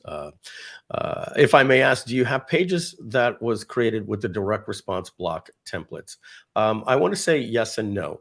And the reason why I say yes and no is we didn't specifically take templates that are made with direct response and then bring them in and say, okay, this is now a direct response template. We haven't done that, but we have added a lot of direct response or quote unquote ClickFunnels style templates. There's been many that I see that I've said to the team, wow, look at the way this person did their event. Wow, take a look at this. Look at this. In fact, there was even one where a marketer contacted us and said, hey, that's my intellectual property. And even though he's not allowed to copyright a layout, he made such a big stink, and he's such a good friend of mine. And when I say a big stink, I charge people for that template. It's like, okay, you can't copyright a layout, but for you, I'll remove it from our platform. And David, you and I, that really bothered us a lot because it's a really kick-ass template. But at the same time, we wanted to respect the fact that he put a lot of time into that, so we had to remove it. But another 9 or 10 of them, we go out there shamelessly. I'm being honest with you guys. We see a new layout design for something, and we say, "Wow, hey team, can you make that?" And because we were a little bit light on communications for you, we haven't gone out and showcased all of the new templates. David, the templates that were added are is there any order into like when they were added, or a way that people can say, hey, I just want to see the last 50 templates we added, or anything like that? No, we do not have the search for that one. We do not have this type Because they're of just sort. categorized. Yeah, So they're just categories and search. It's by functionality. yeah. So what our recommendation to do is would be to go into our template library and click on each thing like I was doing the blocks before, and just go up and down in all of our different categories, or the all categories. And you're going to see some really, really cool things that have been added. So we've been dumping templates in there. We just haven't done a highlight series on them. So maybe we'll do that next time. All right. So I wanted to show you something that is basically live, still being tested, but I will show it to you now. It's not live for all accounts. I think it's only for my account currently. Probably Mike also didn't even see it. So let me just log into that account. Give me a moment. I'm gonna share my screen in just a jiffy. Just let me log in. So in GrooveVideo, this is for GrooveVideo. We have talked about this quite some time ago, but it never kind of came time to release it yet. But what we added is a functionality that is this one: upload video to YouTube. Oh wow. And let me show you how this is live, David. This is live on my account. Yeah, Okay, I'm right. still doing the last round of testing. It's going to be made live probably this week or next week after I give my thumbs up. But what we did is in settings, we added on YouTube settings, and you can add your YouTube account. It's going to ask you to log in with your Google account, and that's pretty much it. It's going to connect your YouTube channel. If you have to have a YouTube channel, it's going to connect your YouTube channel with your Google account. And then when you're ready, you can go and add a video from here. So the way is to add a link, or if you want, you can upload to YouTube directly. One of the things that we are adding in here, and that's why I'm still testing it, is that YouTube specifically through their API have a limit of 6 videos per day. One user can upload 6 videos per day, and that's the limit that we need Through to the still API. manage. Through the API. Yeah. So through this functionality for uploading YouTube videos from GrooveVideo to YouTube, there's a limit, and it's not our limit, it's just the YouTube limit, but it works well. So let me just really quickly show you how it works. So you select the actual video you want, you select the YouTube account that you want, you can add a new one from here as well. And then you basically name your video as you want it. Like, let's just say Groove Mail Form video, for example. You give it a Todd description. asks if you can connect to multiple YouTube channels. Yes. Yeah. Yes, you can, Tom. But it's one account API, so still 6 videos, no matter how many YouTube channels you have. It's just a YouTube limitation. You put in the description for your YouTube video here. You select the YouTube category over here, and you can add tags, and you can also decide, do you want to make the video public or unlisted, right? And then once you go next, you click publish video now. It gets uploaded real quick, and then we play the video from our own servers here. So it is not yet playing for YouTube, because YouTube takes 5 to 10 minutes for processing. You know, when you upload a video, then you need to wait for quite some time so that it processes. That's a render. A render, yeah, it will go to 360p first, and 480, then I don't know the rest, and until it reaches 720, 1080, 480. 4K. Yeah, but now what we did, and this is why it took a little bit more time, because I wanted the video immediately available for editing. I want to change the video player control color, for example, or I want to add on elements and things like that. So this is what took us a long time to figure out how we could actually upload the video on 2 places, still have YouTube video process and render, but we can still use it and manage it and fix it and things like that. So yeah, you can go through the whole settings, set up the control, set up the all of the options that you want, add on the video elements, have the preview, functioning preview on here. But you will not get a link until the video has been processed on YouTube's end, because you directly uploaded the video to YouTube and there is no video yet. So once you click save and you exit out from here, you will see a progress bar that the video is still processing from YouTube. Once this is done, then we will get a screenshot, and then we will get a link either here in links and embeds, or basically just, as you can see, there is no link yet. So that's something that is pretty cool. That's going to come live probably next week. Great. Let me talk to everybody about YouTube and understanding why we recommend YouTube as a source. About a year and a half ago, YouTube created something that's basically, we can only infer that they're more interested in the data than branding of YouTube. So they've now allowed us to shut off every branding of YouTube, related videos, must click to YouTube, all that different type of stuff.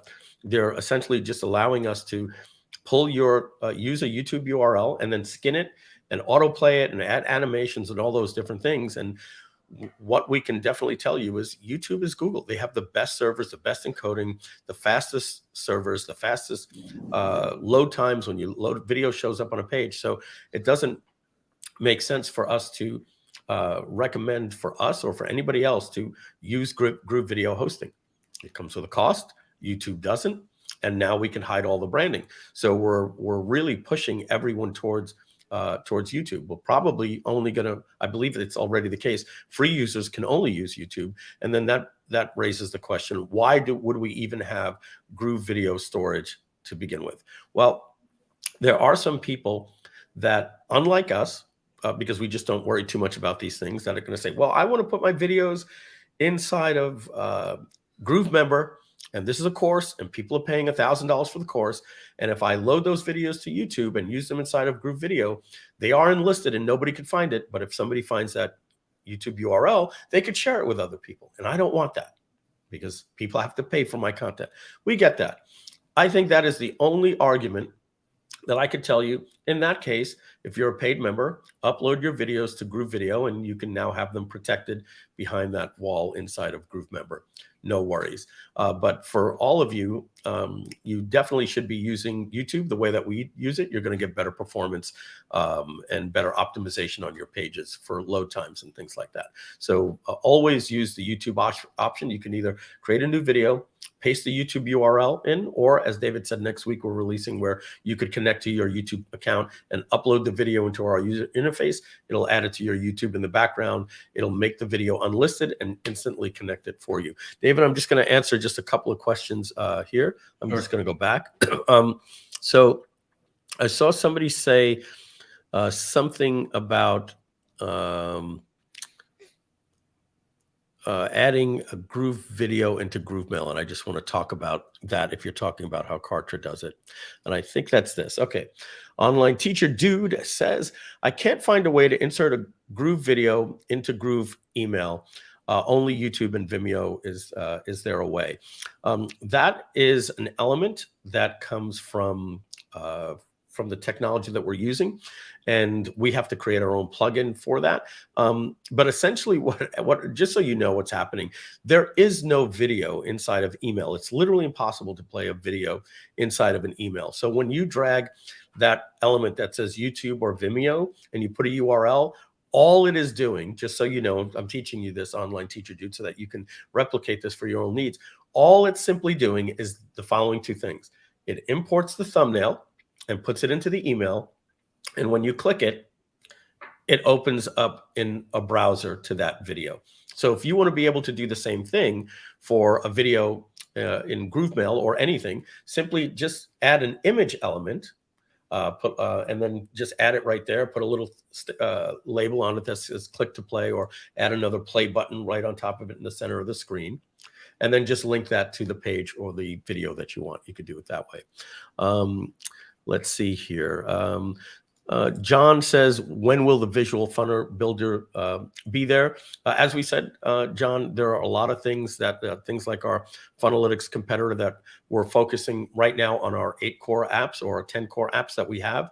And we said for the rest of the year, we are focusing on making the current apps perfect and stable. And we are not talking about any other new tentpole apps like calendar or survey or funnel mapping or pipe or anything until next year. Right now, we are focused on making the current apps just the best that they can be. And when we say sometime next year, everything is working bug free and there's no more features to add, and we have a solid foundation, the code has been refactored. At that point, we're going to be rolling out new features such as that again. All right. And then for the most part, there's a lot of questions coming in that I'm just going to delay either to the end, or we'll talk about how we're going to do that with our new community manager, especially when it comes to, can you show me how to do this? Because we want to stay on topic. And this is about Groove development updates. And we still have more to show you. So I'm going to turn it back to David. Yeah, so for we had a lot of different plans for all the apps that we want to do. We just cannot do that all at the same time. Now when we're starting to get back more and more resources, we can wrap up when we can do more of the development. If you go to the feedback portal, you can see all of the ideas that users and you guys requested. So we'll get to those before moving on to adding the new apps. We want to make the current apps this year fully stable and functional. That's our main goal. So moving on to the next apps, we have GrooveMember. For GrooveMember, we didn't do a lot of extra functionalities and improvements because we are doing something that is very much needed. So we finished the code refactoring. We did a couple of bug fixes. Some users needed some extra help in terms of they couldn't log in as admins to their own memberships and things like that. But what we did is remove the numeration on the course outline, which was requested by hundreds of you guys. So we did that one. That was a very quick kind of change. But all of our focus and the main development is going to creating the importer for the version 1 GrooveMember to version 2 GrooveMember. Basically, we are doing an importer and we want to close down and close off the actual part of GrooveMember where we called it version 1 and version 2. We are now using GrooveMember, and then the version 1 is going to be closed real soon. For that to happen, legacy, we need to allow our customers to import their members and to import their content. David, we're not shutting it down. Like if they choose to just leave it, they can leave it. We're going to still allow you to kind of have it there, host it. But no development is going into that one. And because of that, because there's no development and maintenance happening for the version 1 of GrooveMember, we need to allow you to bring it over to the newer version. And that is now being done for, I believe, 2 or 3 months after the code refactoring has been done for GrooveMember. This is the sole kind of focus. We are probably 85-90% done with the content importer. We will need to do some heavy testing because I've seen memberships where like users have put on all sorts of different things, embeds and things like that, but there was a container in GrooveMember version 1 and people were putting content out of that container. So we will try and fetch all of those things and bring it into the version 2 as closely as possible, as good as possible. And we're basically working on improving those imports right now for this functionality. After this is done, we're going to be doing more drip functionality, like drip from when the user joins, or drip from the beginning of the month and things like that. So more advanced access levels. We will be working also on a comment section for the lessons. This comment section will be probably developed in a way that we can edit also into other places like GrooveBlog, for example, and maybe GroovePages and the other places in other apps. And yeah, things like that. So we have a lot of different functionalities we want to add on to GrooveMember, new elements and new sections as well. So that is happening after the content importer and this version 1 to version 2 has been done. So yeah, we also did a template that we need to finalize test and then release. We have a new GrooveMember template that's going to be going live real soon as well, and of course that is after this content importer as well. Any questions on that one, Mike? Any questions on GrooveMember? No, Anything with else? GrooveMember, I just encourage you all to check it out. You know, it's GrooveMember 2.0 is complete. It's no longer in beta. It's working, you know, completely to the point where we're more optimizing and adding features as opposed to fixing little bugs. Yep. And I highly recommend, if you're on GrooveMember 1.0, manually rebuild it back out if you don't want to wait.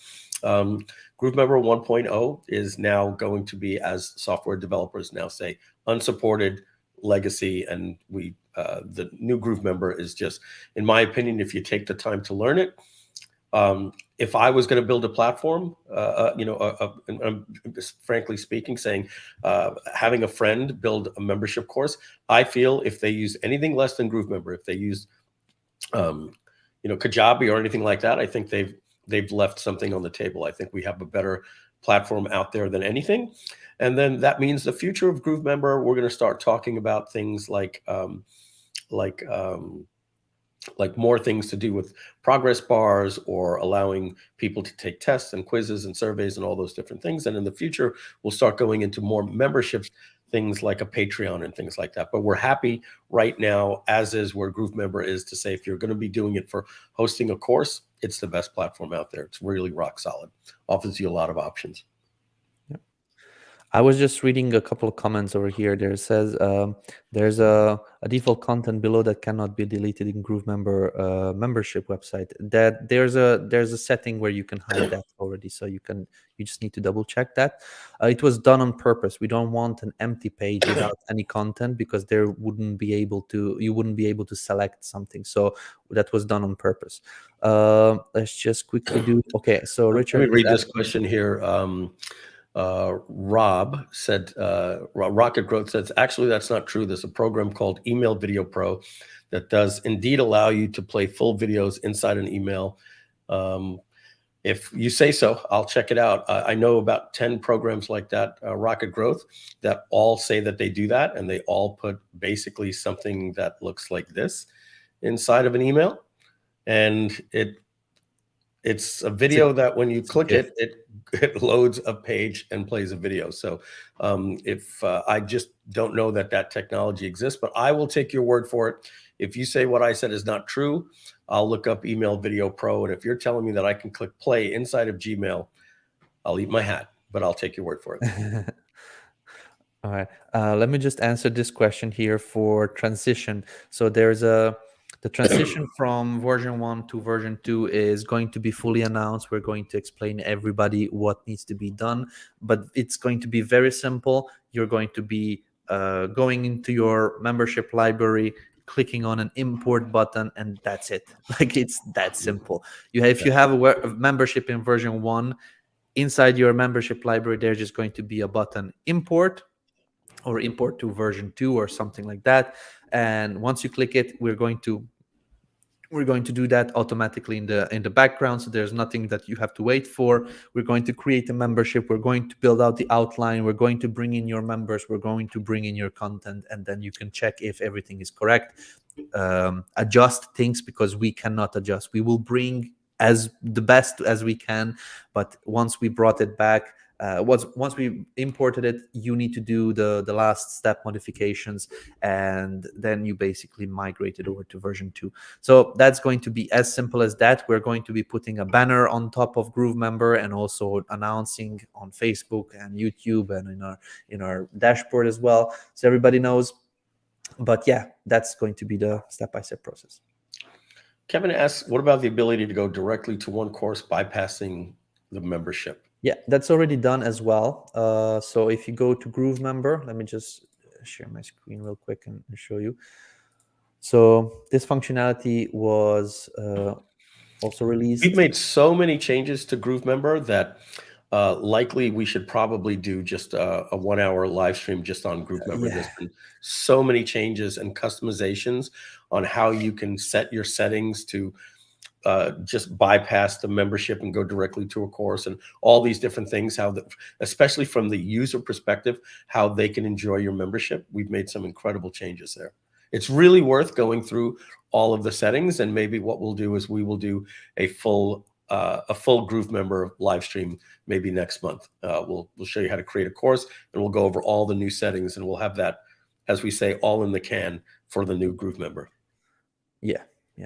So I'm just going to go back one more time. So if you go to GrooveMember, go to your memberships, manage memberships, and inside your membership settings, so click here.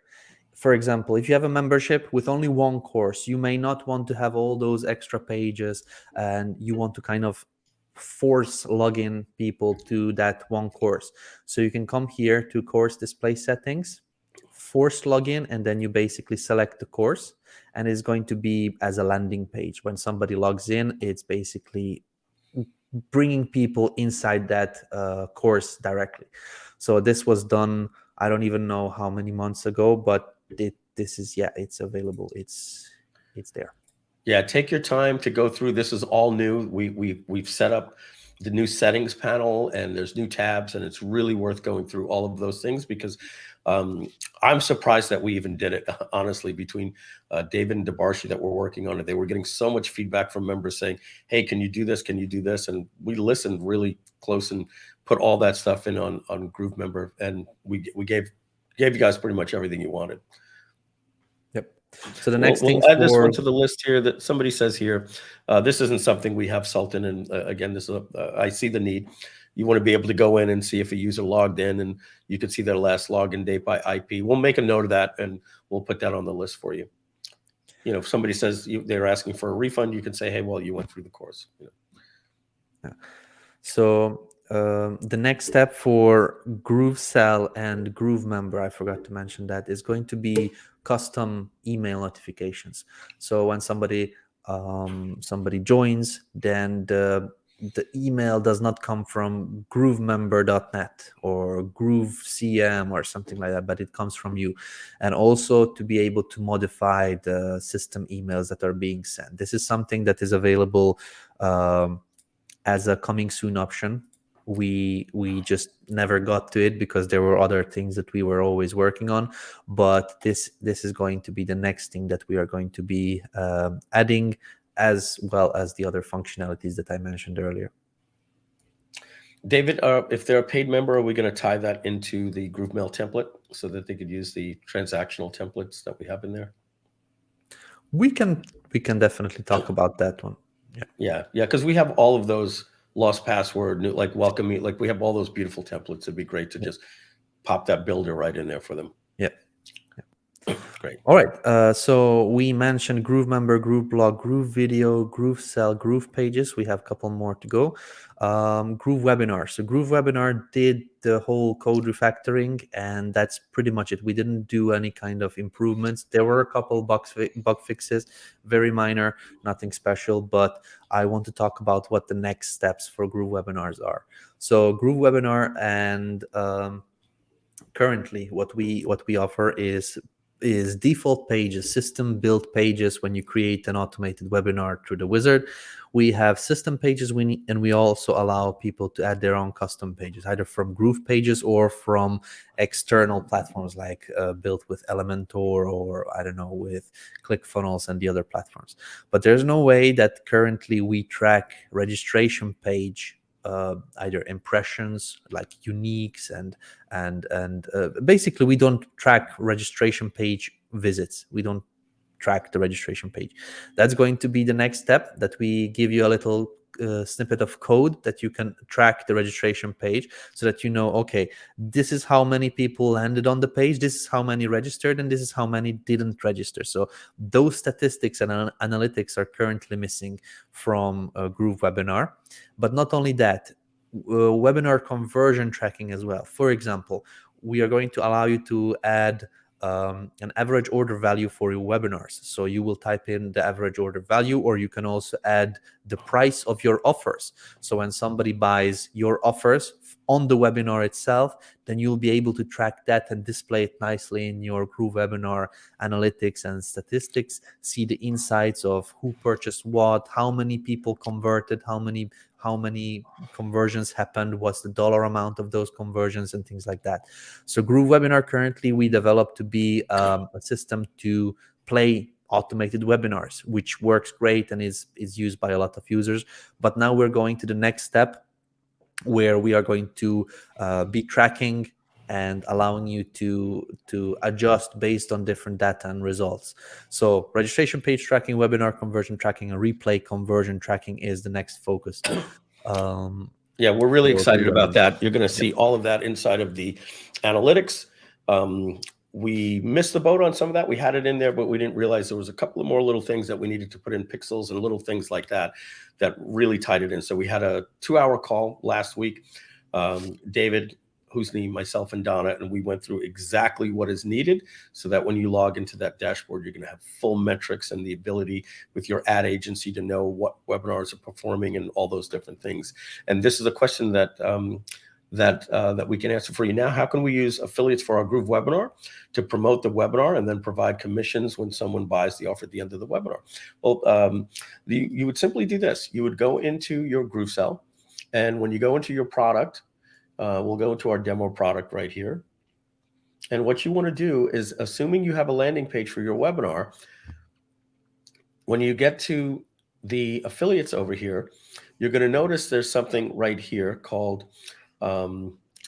custom landing pages, right? And you'll see we were just talking about that the other day. You can create a new landing page, and let's say that this was called your auto webinar or for socks, right? Or SOX, right? And then you would have this, wherever that webinar would be, like this, right? And just like that, and you would hit save, and now your affiliates, when you go to something like GrooveAV.com, just to show you an example of a widget,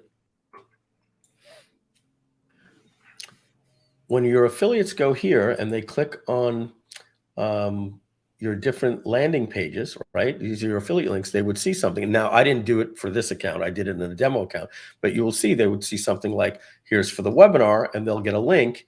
And then that link will just automatically direct to that landing page for the webinar when they register and they attend and they buy from the webinar.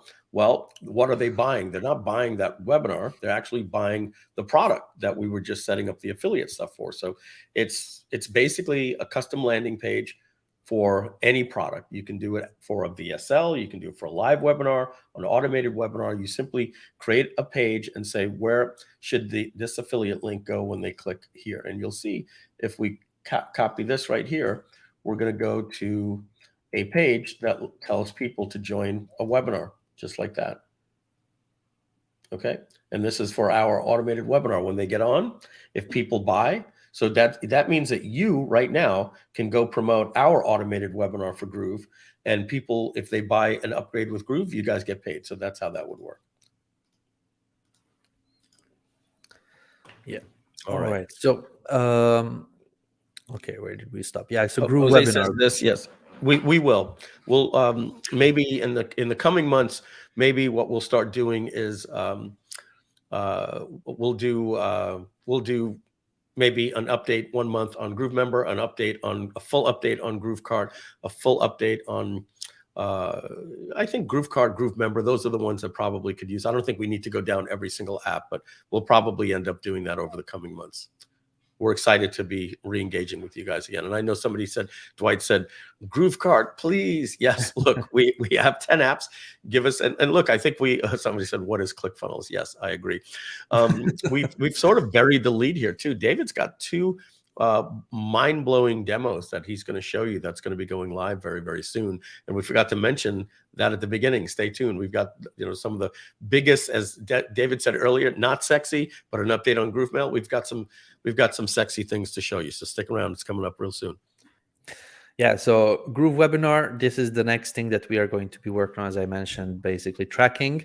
And one of the things that we actually coded it needs to be tested properly, is just for people that are creating their webinars with GrooveWebinar, you might want to test sometimes, like, will the offer show up? Will the, I don't know, these comments come out on screen and show up? So you might want to fast forward a webinar so that you can actually test those and not wait through the whole webinar to just see those things show up. So a way to fast forward the webinar, you basically will be able to kind of type in, okay, move, like show me from 1 hour, 15 minutes, what happens in the webinar, and then all of the things that should pop up should start popping up, because that's the webinar timing now.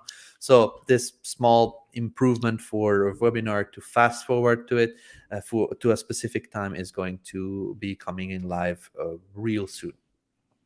Yeah, 2 quick questions here. When will GrooveWebinar Live be? Again, guys, it sounds like a broken record, but we're focusing right now on the current apps, making them better. Anything that's on the page that says the future apps, like the funnel mapping, or the pipe, or the calendar, or surveys, or the live webinar, the stream, all of that is being pushed off, and not even until discussion, and then we'll just start discussing them in 2024. So some of these things could be 2024, might even be 2025.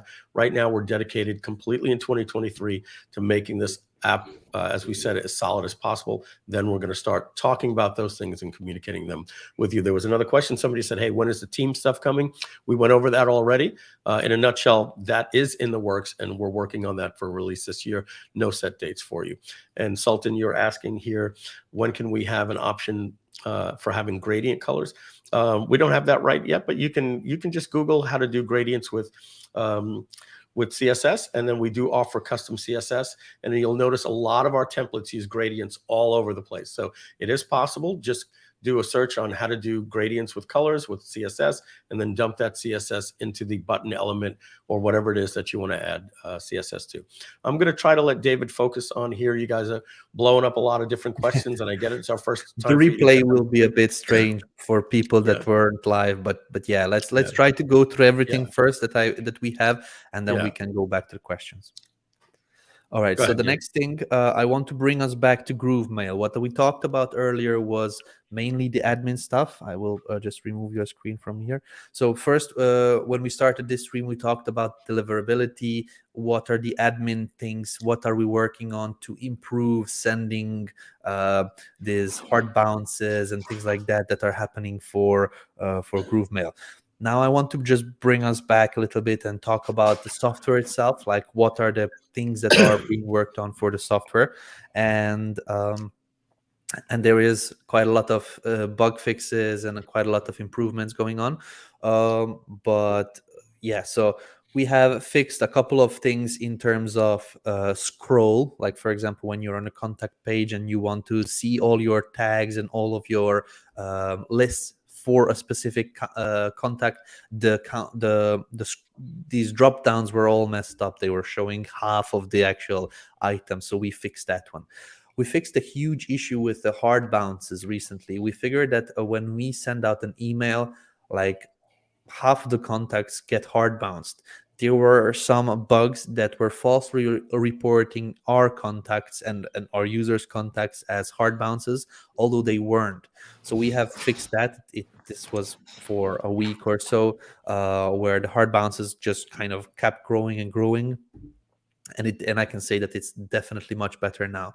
There's still a lot of cleaning going on. So we've cleaned all of the lists, but we are doing it a couple more times just to make sure that that all the hard bounces that were falsely reported aren't kind of stuck somewhere.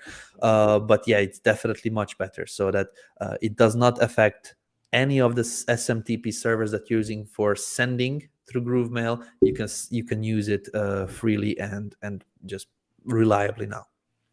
We did a lot of server and sending improvements. That is just not something that is sexy to talk about, but it's mainly backend stuff on what happens when you click the send button for a broadcast or a sequence and things like that. So we are working on optimizing the process and the queues and the servers. I don't understand half of it, but we have worked on major improvements for that one. And as I said earlier, we did some admin tools for monitoring, checking, and blocking bad users, which is going to come in effect for some users real soon.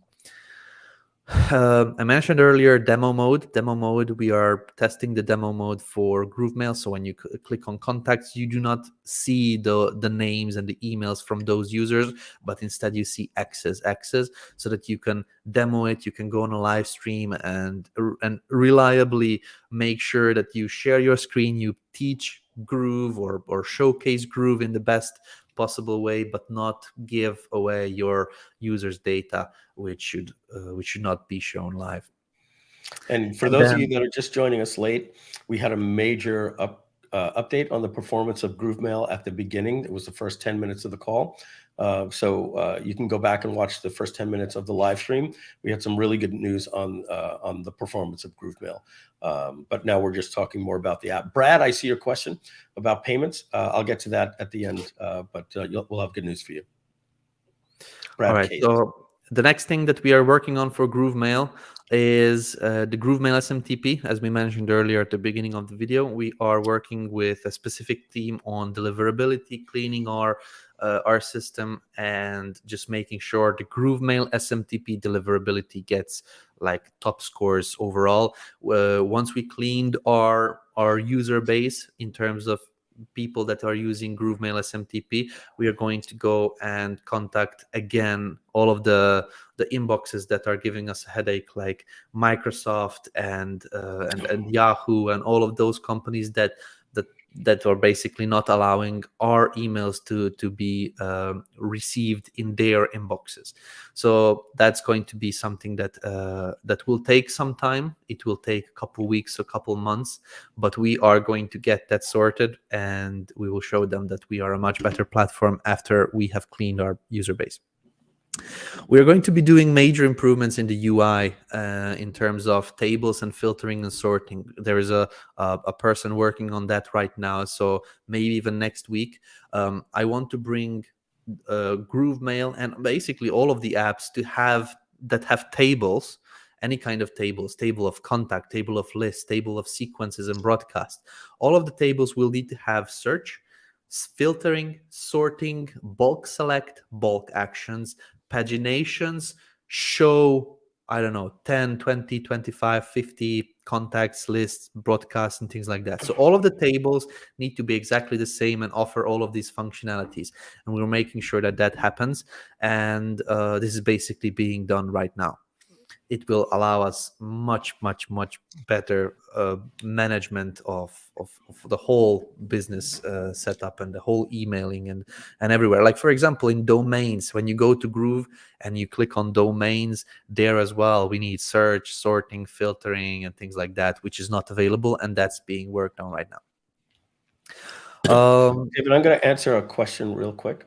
Sure. This is an important one that, there's some that we're going to let go or we'll wait till the end. But this is something I would want to know as well. How can we email clients who are in our database but not on a list like affiliates? So currently you can. I have to show you how you have to do it. But what we will have in GrooveMail, it's already been asked. I had spoken on Roop about it several times, is the ability to have things like just affiliates already in the drop down as a category, and then affiliates for this product, et cetera, et cetera, et cetera. Until we add that, pretty simple to add actually too. There's a lot of things on the list. So how can you do it right now? Well, what you do is you go into GrooveMail. Let me just show my screen. It will probably be, let's go to the dashboard. Let's go to mail. And you would go to automations. And what you would do is you would create a new automation and you would name it, let's call it mail affiliates. And you would select a trigger. If somebody is an affiliate, Do we have that, David, or am I missing it here? I don't know what you're trying to do, honestly. I'm trying to say if somebody is an affiliate for this product, add a tag and then just mail the tag. It's how Donna mails our affiliates.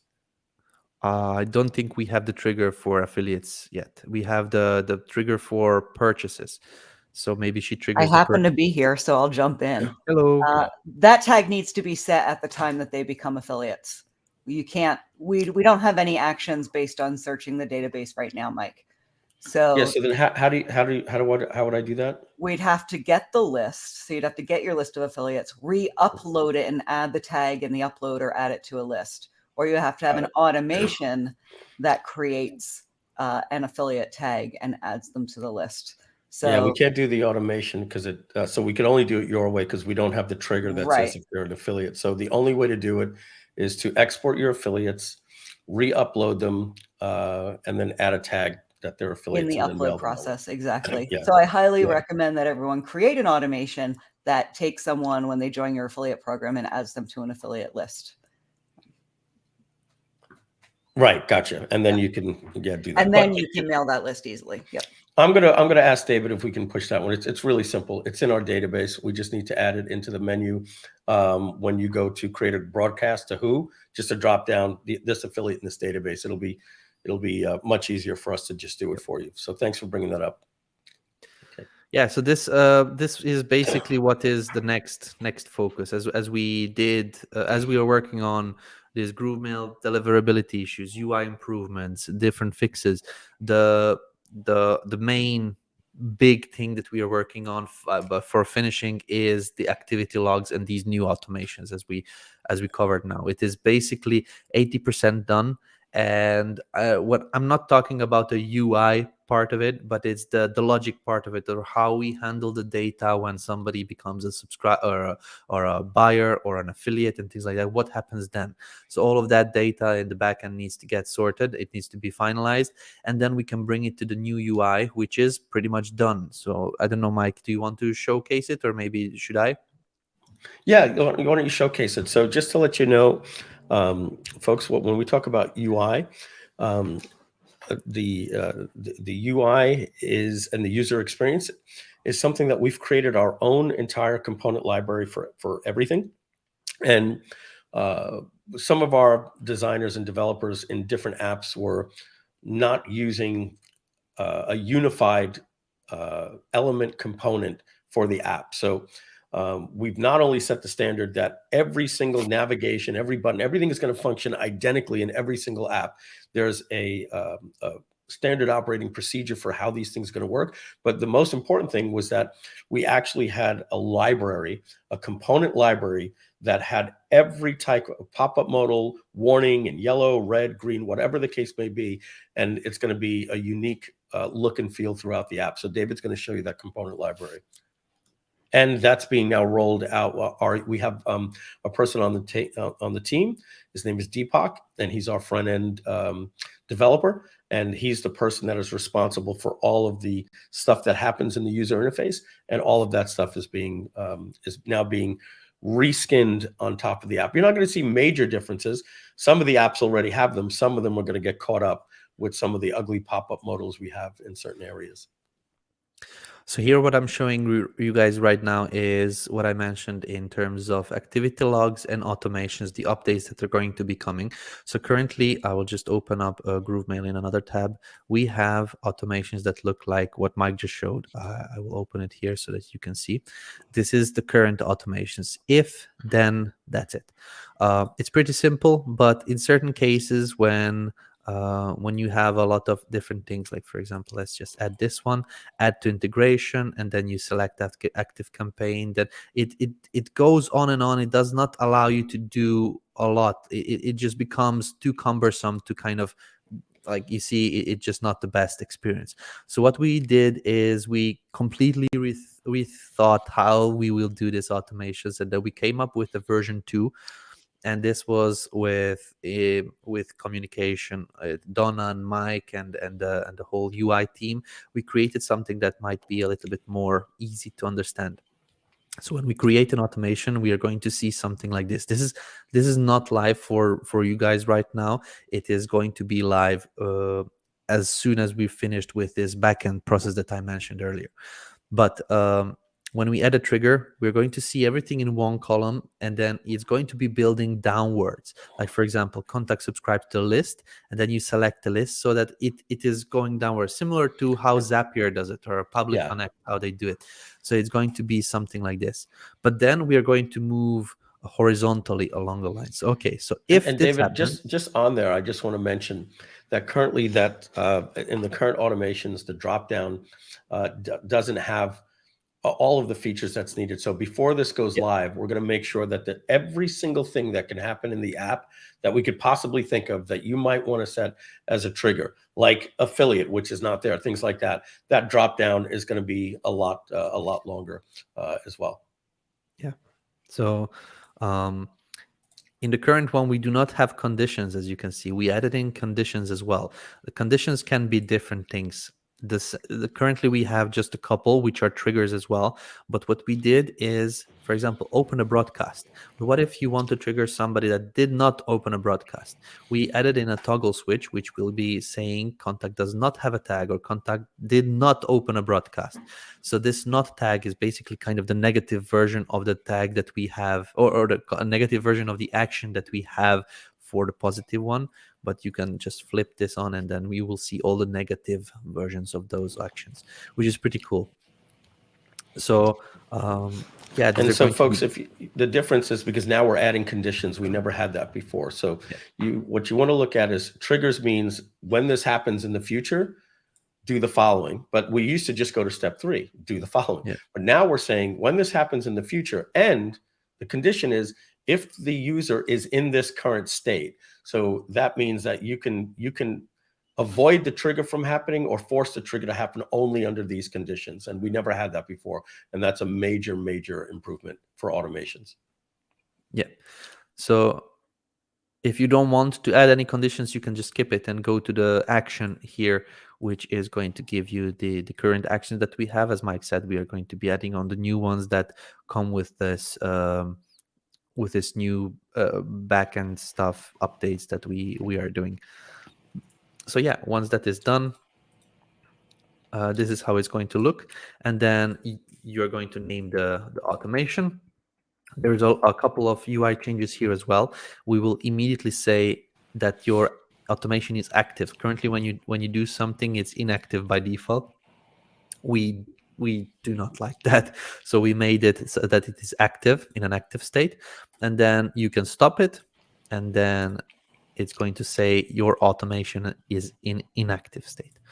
All right, you will be able to clone it, edit it, remove it just as regular, but now this is going to be the UI. You're going to be able to kind of move it up so that you just see part of the automation and not the whole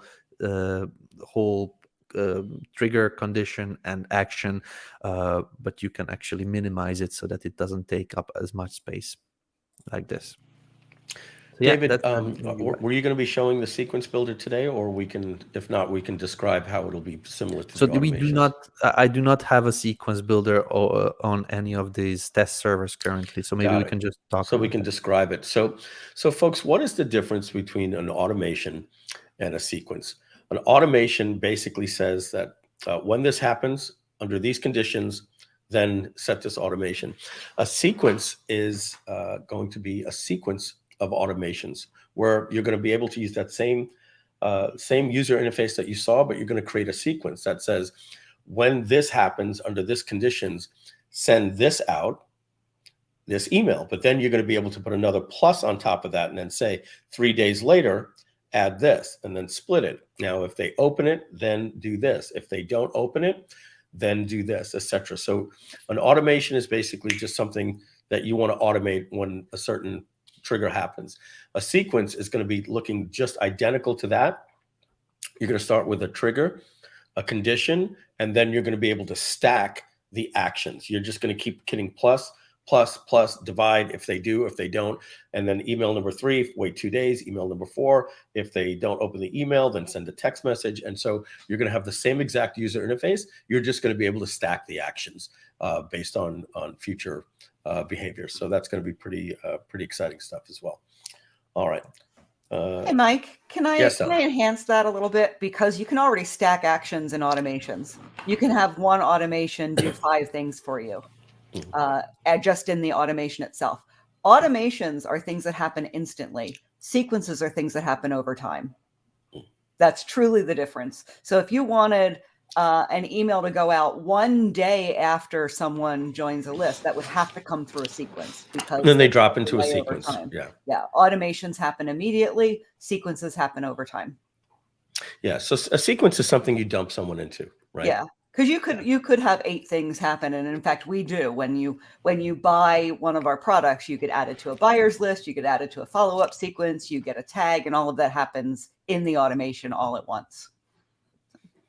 Yeah, and we're also adding some things in the automations that we don't have right now, which are the integrations.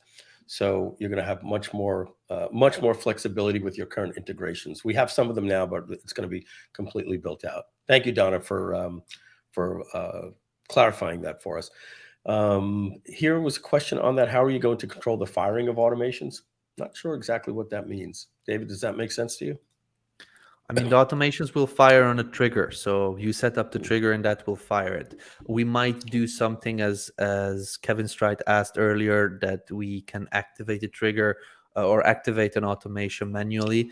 I don't know if that's going to be immediately. We might do something in the future, but we will have immediate actions for lists, contacts, and things like that. Like for example, you select a couple contact, and you will be able to do instant actions like send an email or trigger an automation or add them to a sequence and things like that. So direct actions for specific contacts or lists and things like that. So that's going to be added. Not sure if we are going to be putting that in the automation sequence, like you click the automation settings and then you do things from there, but definitely on the contacts level, instant triggers will be available. Great. All right, let's move on. All right, so the next app that we have is GrooveKart. Now, GrooveKart has not been going through the code refactoring because the GrooveKart code is pretty clean, and the GrooveKart team has been working on improvements and bug fixes throughout the whole 5 months, the past 5 months that we were doing code refactoring for the other apps. Now, I want to just share my screen real quick and show you some of the things that went on. And if you go to GrooveKart.space, I very recently learned about this site. This was something that the GrooveKart team created for themselves, and they started sharing it with customers fairly recently because they started adding on their own docs that we are now merging with our own Groove Digital Academy as well. But they are following the updates here. So GrooveKart, for this year, we are going to be focusing on a couple of things. We are going to be making sure that automations and integrations are basically done for GrooveKart. And when I say integrations, I mean first and primarily with other Groove products like GrooveMail and GrooveMember and GrooveVideo and GrooveBlog and things like that. Like having a Groove video element in the GrooveKart builder, and having actions in GrooveMail automations triggered when somebody purchases a product in GrooveKart, or when there's an affiliate for a product in GrooveKart and things like that. So that's going to be a focus this year. Also, the language and translations is something that we are going to be focusing on. You can see here, multi-language is high priority. GrooveKart SDK is also a high priority. That means we are going to be creating an SDK so that apps and plugins could be built for GrooveKart specifically, like what Shopify has with their own Shopify store. Once we are done with the GrooveKart SDK, that's going to be possible for GrooveKart as well.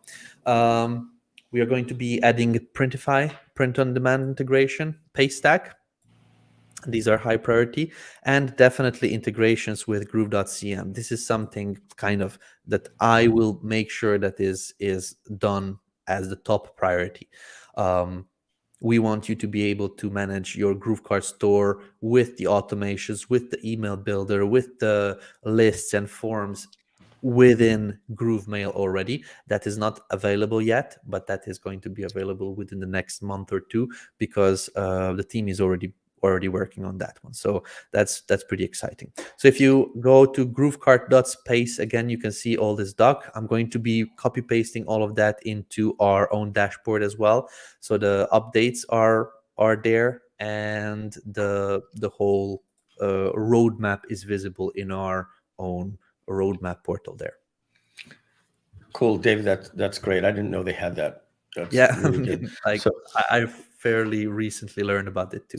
yeah, there's something new that that I just became privy to that I want to go over with you and Husni and the whole development team. So Copilot, which is owned by Microsoft, which is the AI code assistant that goes inside of their Visual Studio Code Builder. They've just released something called Copilot X that they've announced, but not everybody has access to it. Very few people do. But here's the most interesting thing about this, David. What I'll show you a video. It'll blow you away. They have something called documentation generation. So you hook it up to your documentation, your docs table, and you highlight any line of code, and it will literally create the blog post. It'll be like, and it creates nice. the entire documentation, then the little code snippets, and it knows everything that the code is going to do. So you can literally just go into each line of code, give it a name. You have to tell it where this is a GrooveSell, whatever, and then it just writes the document table for you completely. So it builds out builds your API docs for you automatically because it knows the code and it just writes what can be done. So I'm going to show you that, and that's something that's going to help us get our API docs out faster. Yeah, that's something as well for in general in Groove. Like we talked about today about a lot of features and improvements and bug fixes and what we are working on. But my kind of plan is to have a public API for Groove, if not by the end of this year, but by mid next year, we should have an open API so that we are basically a global on the global market. Currently, we do have some integrations and partner integrations that we do with a closed API, but certain technologies that will, like for example, this Copilot X that will help us improve and speed up process up. I want to make sure that happens. If not by the end of this, then maybe mid next year. Yeah. I have a call set up with Daffodil already. I told them that that we're making it part of our team, that all of our developers are going to be working with Copilot X. It makes you 10 times more productive. It's so much more different than Copilot. It's insane how accurate and fast that this thing is, and we want to be cutting edge with it, and it's going to allow us to really increase our throughput. And I want to make sure that they are understanding. They should be doing it themselves, but I told them that this is going to be mandatory as part of our company for our development speed. Nice. Yeah, cool. All right. David, were you able to get Groove Forms on a server? Yeah. Actually, I did. I don't know how stable it is. We were struggling to get this on the test server. We are very close to releasing this one. I believe this might be the last test that I'm working on for. This is the closest to being released of anything that we showed you that's not live. So a couple months ago, we talked about the new GrooveMail forms, about how we want to be building forms in GrooveMail and then bring it into other apps with some sort of integrations. But the GrooveMail will be the place where you design your forms. So we showed a demo of that one a couple months ago. Since then, we did a lot of improvements on it.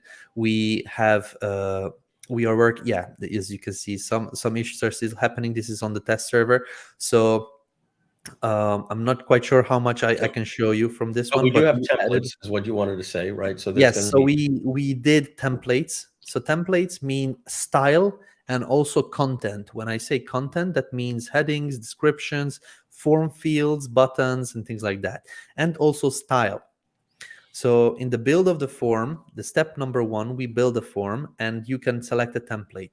If you want, you could select a pre-designed template, which will be done by our designers, or you can create your own templates as well. Or modify the template. Exactly, yes. You can add on some new field types. Like, for example, we added on a birthday, like a field where you can click on the actual, you can type in the date, but you can also click and see a calendar. So you can ask for users' birthdays. You can ask for, I don't know, a booking, for example, if you're asking for some booking dates and things like that. Like, it's a custom field. Minor note, David, just minor note. It's something that happens a lot. That calendar is always blue when they add it to a new app and they forget to style it pink. So when you go to choose a date. Sorry? That's something that I tried to ask them to modify, but this one does not allow the modification of the colors, unfortunately. They can't use the same component that's in GrooveSell?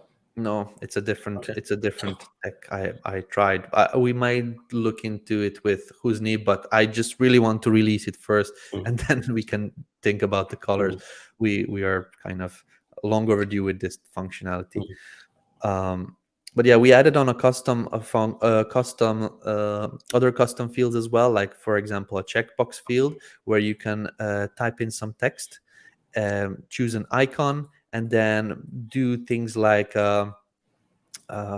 basically like your text for I agree with terms and conditions, and I understand that by I don't know, like you could do all sorts of different text that will go at the bottom of your Terms, form yeah. that We respect your requires privacy, a yeah. checkbox to be clicked. You can also link to terms and conditions, for example, through this.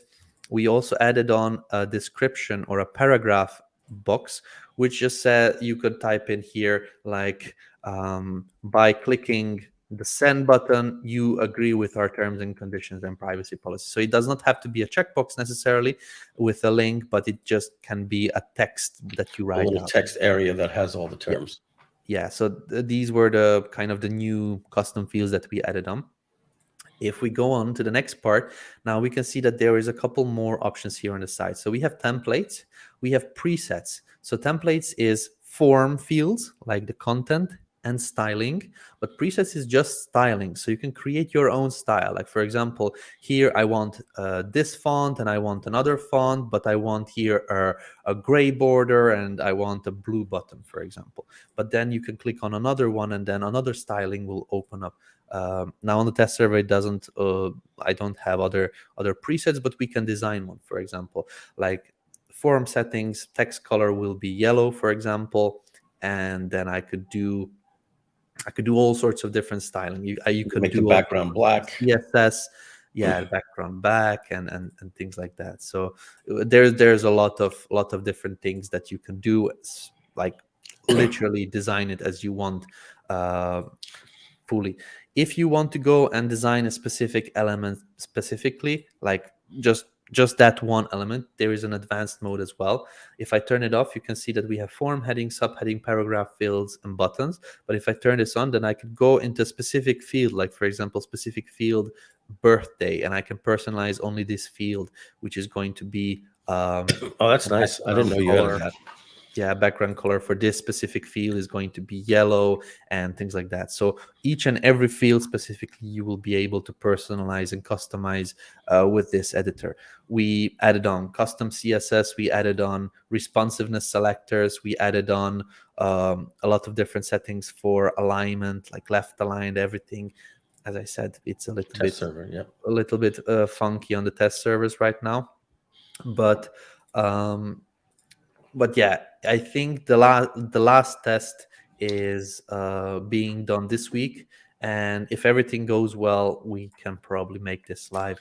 Yeah, and what's great is, guys, this has always been the missing piece in GroovePages. Like, you can design really good pages, but what we give you these forms that are old school style forms with the post method that are designed, but the second that you want to use Groove forms, you had something that looked more like this, and it would paste in the page, and you couldn't really change the blue button as easily. And so now we're going to be able to, you're going to be able to have, the highest converting looking gorgeous forms that you can put on GrooveBlog, on a WordPress blog, on any third-party page, and of course GroovePages as well. These are forms that will not only will you be able to get embed code as you see in the last step, but you'll also be able to drag it as a component in GroovePages and use a drop-down menu to select the actual form, and it'll just appear on your page.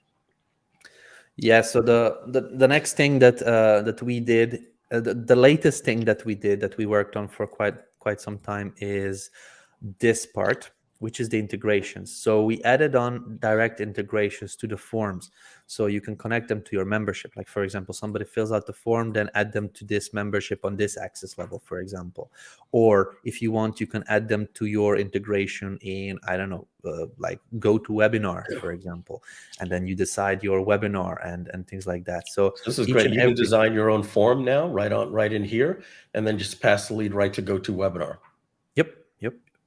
So you can create webhook actions based on GrooveMail forms as well. You just put in the webhook URL, and then when something happens, then that webhook will be triggered with, and we will send over the form data to that link, for example. Or which is a cool thing, we also allow you to add files. Now in my GrooveMember, in this test account, I don't have any files, but for example, if somebody fills out the form, a file will be sent to them automatically, like what we have in GrooveSell. So you can do something where, like, on a page where you're offering a freemium, to get access to this free PDF that gives you all the information you need, simply enter your name and email address, and we're going to instantly send you this form right to your inbox. And there you go.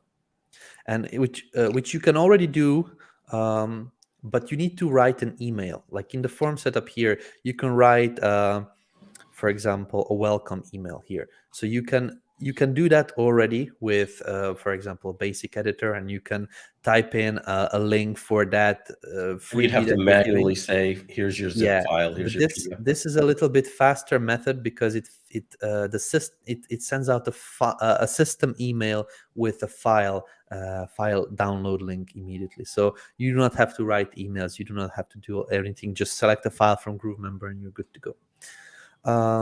Yeah, and basically at the end, we are going to allow you to select the preset style, and then allow you to embed a specific, basically a code. So you want a JavaScript or an HTML code to be applied with a specific preset styling. So it's like with GrooveSell checkouts, you can create a lot of different checkouts with different custom CSS applied to it, and then here in the drop down, you just select which preset, which colors you want on your form, and then copy paste, and you're good to go.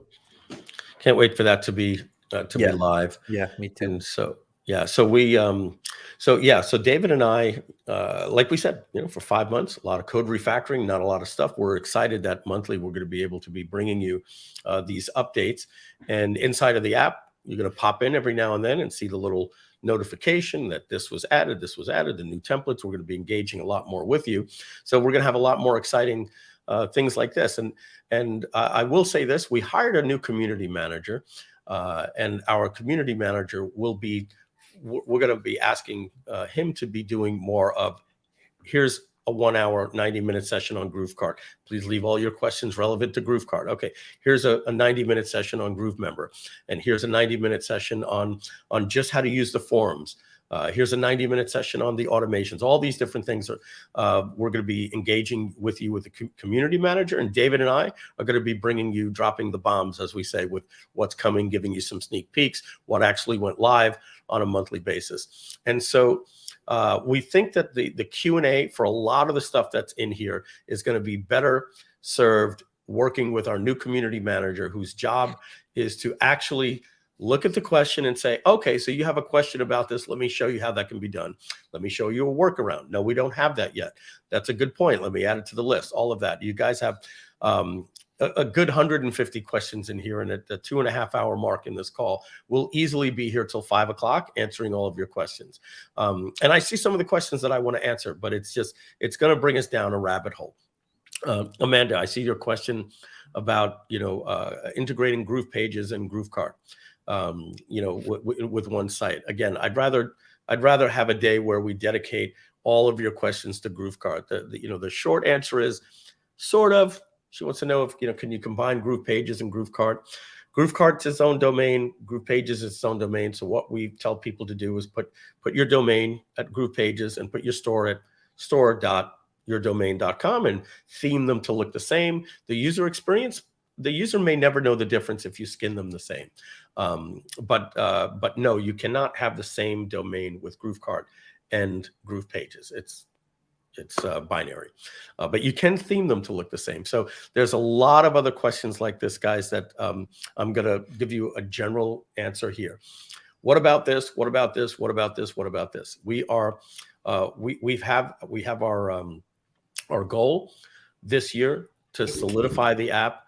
And now that we've refactored the code, we're going to be adding the features and improving the app. In 2024, we're going to take a deep breath, see where we are, and then start talking about the future apps. And you should be prepared for those to be another 2-year process. So, it could be until 2026 until those are complete, or maybe even more. But we are excited that we're talking to you again, and there's more development going on. And stay tuned. David, I don't know if there's anything that you wanted to add in terms of questions, but I think they're going to be better for our community manager to start doing engagements on an app-by-app basis for them. Yeah, pretty much I covered everything that either we worked on, that we are working on, or that we are planning to work on for the moment. Like if there are any kind of other changes, we will be communicating these on this update calls. I'm not doing as many Q&As as I was before because I'm on even more calls with our development team, with our founders, with our team in Groove, just to make these things happen faster, better. I'm doing a lot of testing, so that's why I cannot focus my time a lot for live streams. But yeah, definitely we have a new community manager, and if you have any questions, he is as good as me in using Groove. He sells through Groove his own products. He actually has his own Groove community as well, so he is supporting them. So he is as good as me with Groove. So in case you have any questions, feel free to just tag him, ask questions in the community. The Groove community is still there. Feel free to be active and ask questions. I just want to mention one more thing. Very frequently I seen, oh, my posts are being declined, my posts are being declined. I just wanted to mention one thing, that if your post is declined, that is probably because you asked a specific question for your own situation, which is not the best to discuss inside the Facebook community. Like, when I click my button does this. Like, first we would need to double check why is that happening, and that being done in support. So the best place to do these types of checks is in support. So if your post is getting declined, we most of the time decline with feedback. Please contact our support team for this. It's a better way to get things find out for you. If you have any general or recommendation questions, then that's the place for the community where other people can jump on, engage, and just have a conversation about that. But please don't be mad if your posts get declined because of this user-specific issue. We want to help you as fast as possible, and that's why we forward you to support, because there will be one agent working on your one issue, and that's the best way for us to be able to help you. Very good, David. Some people are asking the community manager's name. David, Rob? It's Rob Murray. Rob Murray. He posted a couple of M-U-R-R-A-Y? Not yes. Murray, right? Murray? Yes, he posted a couple of last announcements. So just click on the announcements in the Facebook community. You will be able to see him there. Yeah, and like we said, he's going to be taking over for David for the Q&A sessions and the pop-ins and things like that. So, will I be joining him? I might try to once a month, but for the most part, he's going to be there engaging you. So David is now being able to focus 100% on making sure that we're managing the priorities of the apps. And we see you, we hear you. I can pretty much tell you 99% of the questions that you have. Are you going to be adding this? Yes, it's on the list. It's almost impossible that we haven't thought of it or somebody else hasn't thought of it. So we appreciate that you are asking for those things. Please appreciate that you understand that we've got our resources. They're limited. If we could snap our fingers the same way that you would want that thing tomorrow, we would want that tomorrow. The last thing we would ever do is be ignoring you or making you think that we don't think that those things aren't important. We've just got, that Trello board just starts getting like this, and everything you look at, you're like, I want Like that, I this. want that, I want that, I want that. Which one do we work on this week? So, so that's how it is there, guys. So I want to thank you for this 2.5 hour call, David, for you putting your time here. We'll schedule another one for sometime, maybe the first week of May, and show you what's new on the list. 2.5 hours, probably because we haven't spoken to you in a few months. This was really exciting. Thank you so much, everyone, for making this. And yeah, we'll see you on the next one next month. And stay tuned for Rob Murray's certain Q&As and app sessions. David, I'll let you say goodbye. Thanks, Donna, for popping in as well. Yeah, so I just want to say thank you as well. I know that we haven't communicated a lot during this code refactoring. We were daily in the code with the teams having calls. Stick around, folks. I have an announcement. Sorry, Dave. Yeah, so we didn't do anything sexy. It was pretty much couple months of coding and not doing much that is in terms of visible changes.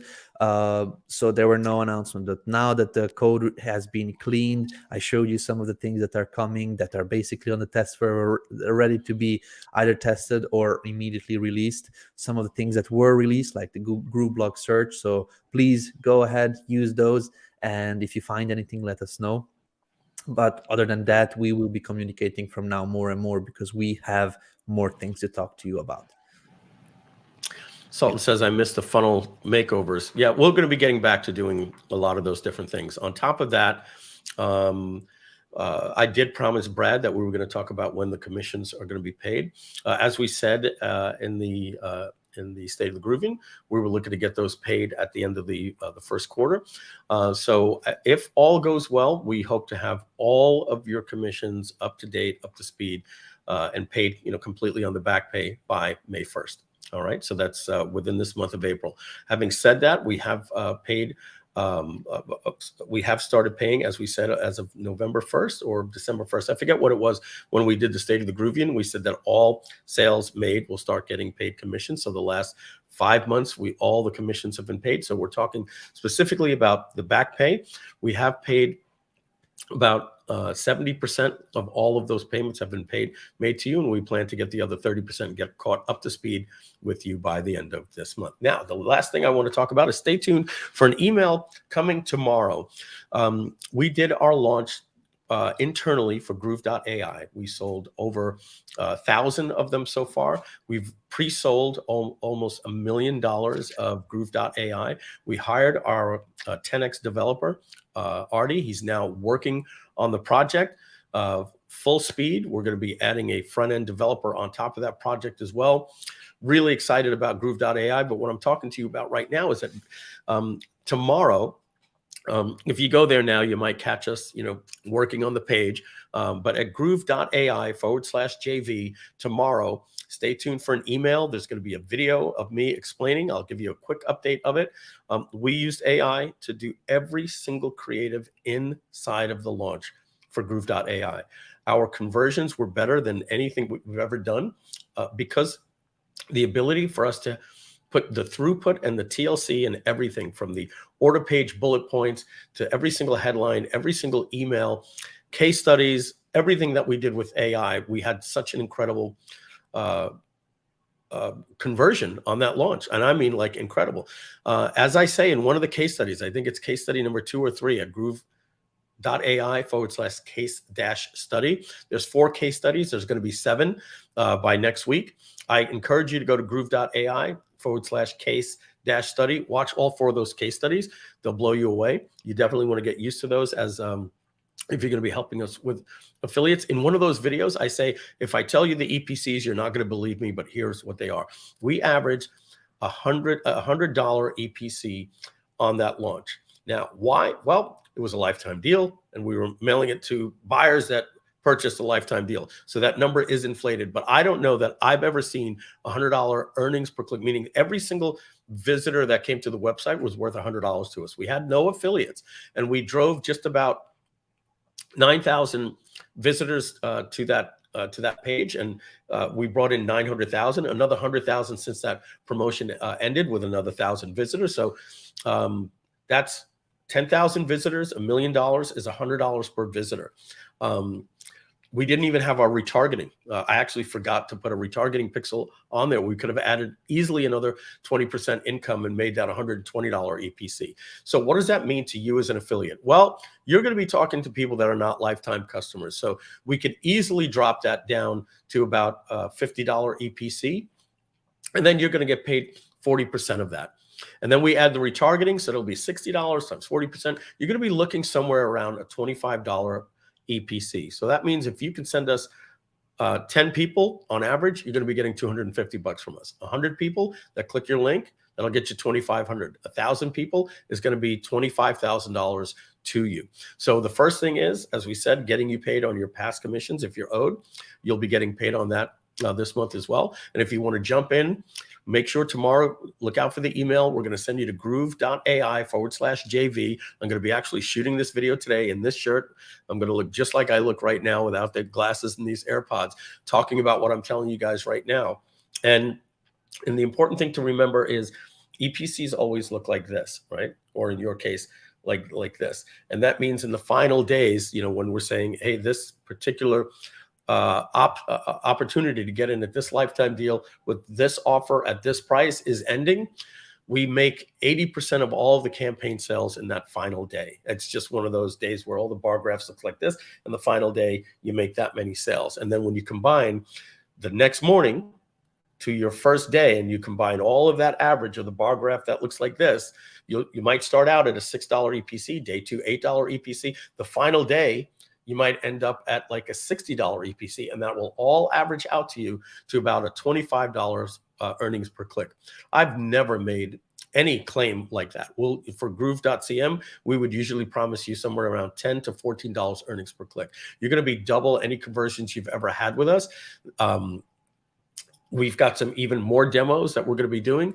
The launch dates, if you want to mark them down right now, are going to go April 10th, which is 1 week from today, to April 26th. So we're going to be going for about 2.5 weeks. So just stay tuned tomorrow at Groove.ai/JV. And again, even as we always say, make 2 sales, and that'll even cover your cost if you backed us at Groove.ai as well. You definitely want to be part of this. It's going to be really, really huge. We're really excited about Groove.cm and what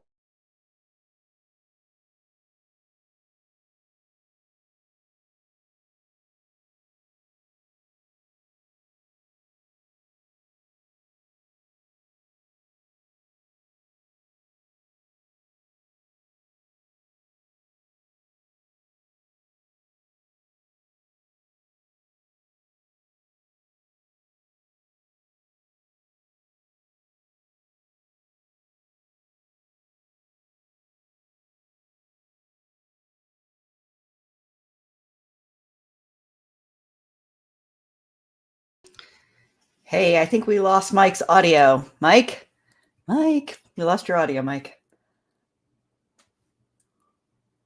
Haven't heard you. Yeah, I see that you see it.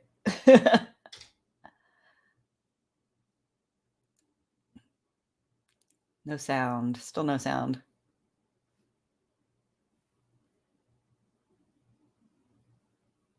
Nope. So strange. 1 second. Oh, there you go. You're back. You were back. And he's gone. But I'm very happy that this is happening towards the end of the live stream. Yes. Thank God that happened at the end. Do you guys hear me now? Yes, we do. All right. I don't know what happened, but also lost sound. But again, somebody asked a question. So what you maybe didn't hear is me saying, I don't know if the page is up. I guess I could look right now, but it's not ready for you. Groove.ai/JV. If it is up, it's it's a work in progress right now, guys. So tomorrow we're planning on sending that email out. For the rest of the day, that's my job. Get the video up there, talking about it. And please be part of the launch. It's going to be spectacular. We want to re-engage with you and make you a lot of money there as well. So thank you very much, everybody, for joining us for this nearly 3-hour live stream. And as we always say, we love you very much. Keep grooving and take care. Bye-bye.